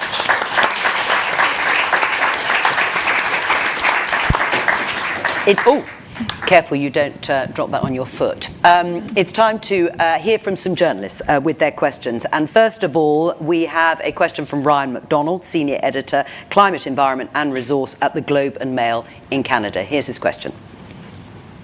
My question has to do with the Sustainable Development Goal agenda, which is in jeopardy. Progress is stalled or has even been reversed in some cases. And this is all happening in a world in which we are experiencing the climate crisis in real time every day around the world, along with an economic downturn. How do we reignite a sense of hope and optimism in the context of all these events? Hope and optimism. Who would like to take the question? Catherine? So I'm a climate scientist. And because of what I do, when I speak to people all across the United States and around the world, I started realizing a few years ago that that question that was rising to the top with every single group of people I was speaking to was the same. I could be speaking to school children. I could be speaking to academic colleagues. I could be speaking to healthcare professionals or Catholic nuns. The same question rose to the top every single time, and that question was, what gives you hope? Or sometimes the flip side, are we screwed? And so I set out to answer that question because if we don't have hope, why act, right? And I realized that hope is not wishful thinking. Hope is not focusing on the positive. Hope is what you need when things are at their worst point. So as he just said so eloquently, and I have to say I love the Canadian content here as a Canadian, as he just said, we are at a bad place, which means we need hope more than ever because we're at a bad place. Hope consists of 4 ingredients: recognizing that we need it, envisioning the better future that is possible if we act, plotting out a path from A to B, and then showing every single person what they can do to move us along that path. That is how we generate the hope. Well, that was compelling in terms of your response. Let's take another question, this time from the audience here. And we have Alexis, who's the managing editor at Sem4 Africa. Alexis, your question. I'm very much focused on African news and current affairs, and with that in mind, I'm wondering about the implications of the wave of coups we've seen recently in West and Central Africa. So with that in mind, I wanted to get your thoughts on what impact do you see these coups having on climate finance investment and development finance? Annie? So I'm not a political scientist, but this is very much as concerned us because we work in the same region, especially in the Congo Basin. And I do think 2 things that happened at the same time. The Africa Climate Summit that created a lot of positive momentum in Nairobi, and these coups happened in a month's span, actually. I think our understanding from that is there's many complexity in the coups and what's going to happen in the future. What we are concerned about is that the path for development that is actually in the Congo Basin, which we have worked a lot more than in Niger.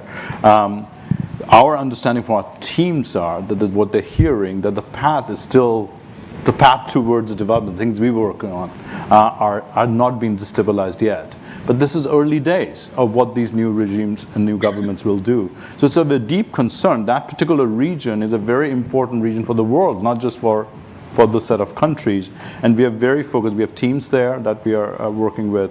And we are very focused on actually specifically on that area region is what's happening in Gabon, what's happening in Congo region. So I can't tell you more because it's early days. We are very much in touch. But what we're hearing so far, and Catherine, I don't know if you're following this too, is that none of these things that we were working on the forest protection, on the things have not been dismantled yet or at plans to. That's what I know so far.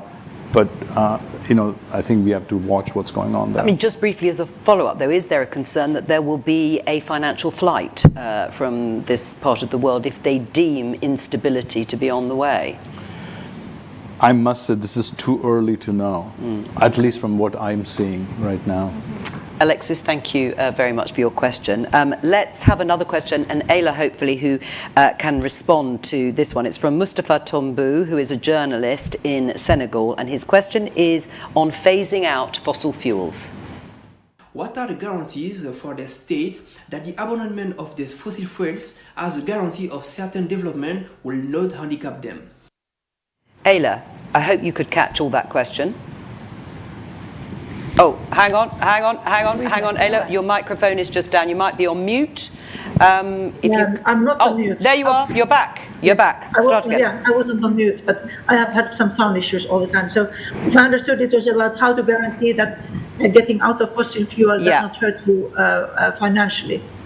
Well, getting energy generated or electricity and selling that is, of course, it's not a spending issue, it is actually an investment issue.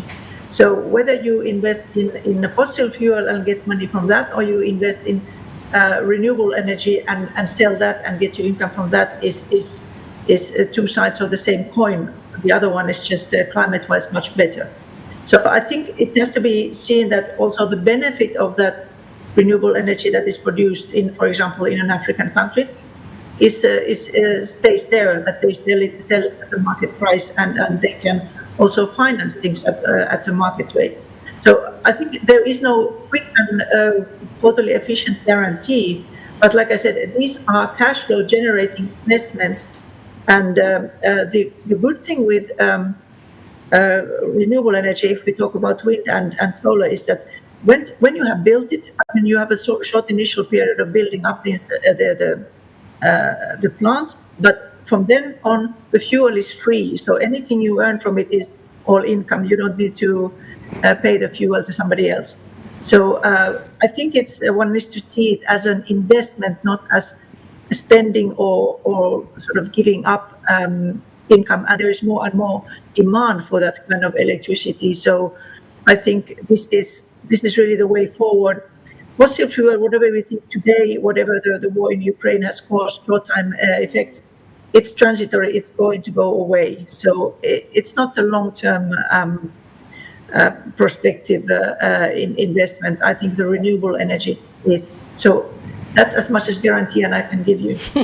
Well, we'll stick with that then, Ayla, but thank you very much for the answer to that question. I'm afraid we don't have any more time for questions because the conversation is almost at an end, except I want to thank our guest again, Vera Songwe, who of course has left, Catherine Hayhoe, Ayla Craver, who has just answered that question, Annie Dasgupta. A round of applause for all of them.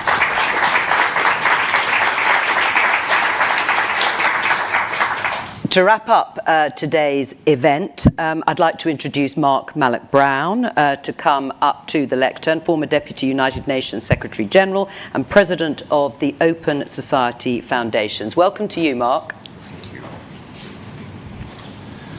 Joe, thanks. Nice to see you. Yes, likewise. Nice to see a lot of friends in the room.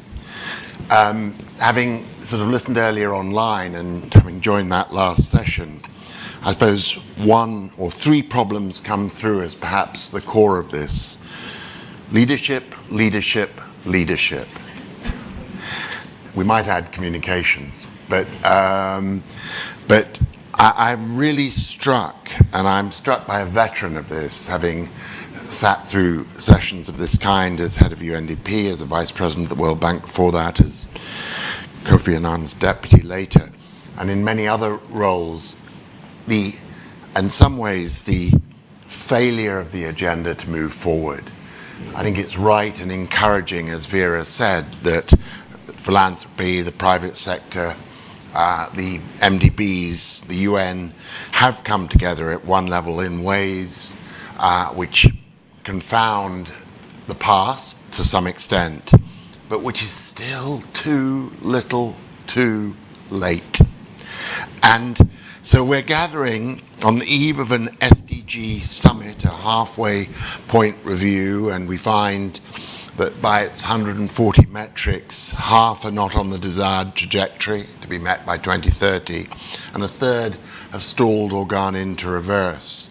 And for all the encouraging things that we've heard this morning about potential partnerships around additional finance, none of it yet adds up to the numbers that everybody, I think, agrees are needed. We're struggling with a series of interlocked pathologies that hold us back. The first is the one that Bogolo and Laurence in the earlier session touched on, the trust deficit, if you like, the failure of the international system since the Paris summit to come through on the commitments made. And, you know, it has its ramifications. It really does look as though the formal adoption of the declaration following the SDG summit is going to get kicked down the road. There may not even be a proper outcome from the preparatory meeting of the Summit of the Futures on Thursday. Now, this is both that general trust deficit, but a second pathology, which is very much a UN one in character. The UN is simply getting bypassed. Its relevance every year less than it was. You know, it was my job to sit on the podium at the General Assembly when the Secretary General couldn't, and see a stream of G7, G20, global leaders pass through to give their speeches. My successor today is going to have a much easier time of it because the leaders aren't here. They're not here. And in that sense, the crisis of relevance of the United Nations is, I think, much bigger than many people want to admit. Those who work in the organization find it an uncomfortable truth, best pushed aside. those outside don't really notice. And, already the talk moves on to a Marrakesh and the World Bank meetings, to COP, etc. But to the third pathology, which is the thing that the UN does do better than others, which is to collate the whole, to link the politics to the environment, to the development. And here we just see this issue of the bits not adding up, that the scale of the problems confronting this General Assembly, a demographic shift in the world as Africa and other regions grow, others start to literally contract. The extraordinary impact of climate change on patterns and locations of settlement around the world and knock-on effects like migration. The future potential dramatic impact of AI on the structure of employment around the world. And we look to a forum like UNGA for solutions in vain. They're not there. The leadership is utterly and totally missing. And it's not a West versus South or East versus North. It is a reality that today's politics, with the dramatic impact on the amount of democracy in the world, the respect for human rights in the world, that in this very constrained environment, this environment of pinched political opportunity, there are almost no leaders out there with the stomach, let alone the vision, to talk about tomorrow's problems. And when pressed, they will say, well, they are tomorrow's problems. They're not about putting food on the table today, helping the insecurity of our voters now. But I would argue they are the solution, not just to the problems of tomorrow, but the problems of today, the problems of investment, employment, and growth, which so threaten the world in which we are living now. And at Open Society, we last week launched a now annual barometer on the state of democracy, and I won't trouble you with it. You can find it online at OSF Open Society Barometer. But let me just quickly quote a couple of findings around multilateralism. At a time leaders don't even come to New York and shy away from commitments or putting the bits together, people are somewhere else.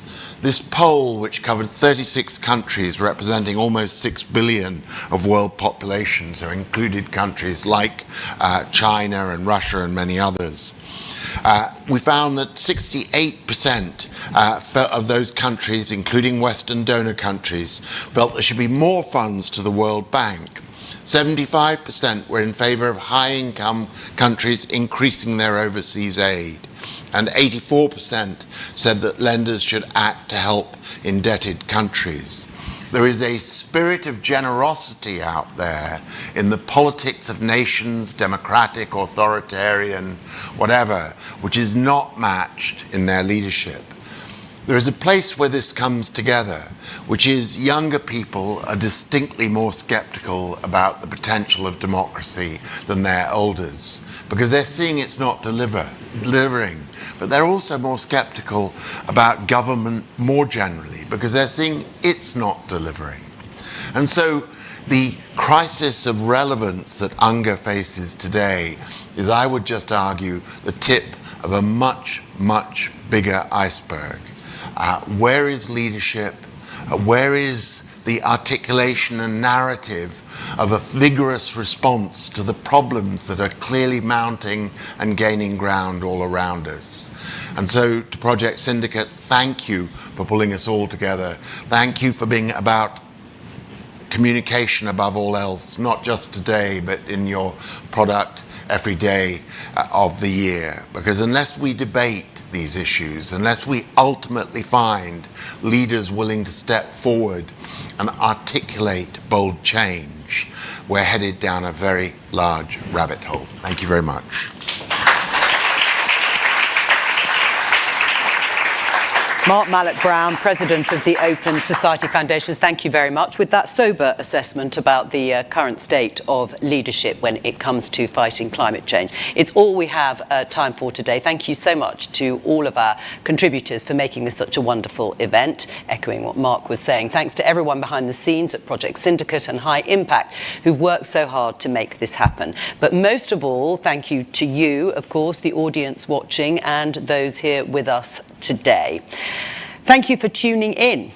We'd like to take a moment to thank all of our sponsors and partners, including the European Investment Bank, the Global Strategic Communications Council, the Nature Conservancy, Friedrich Ebert Stiftung New York, the European Climate Foundation, and High Impact. I'm Jo Coburn, and this has been Climate and Development Finance, What Works, brought to you by Project Syndicate. Goodbye.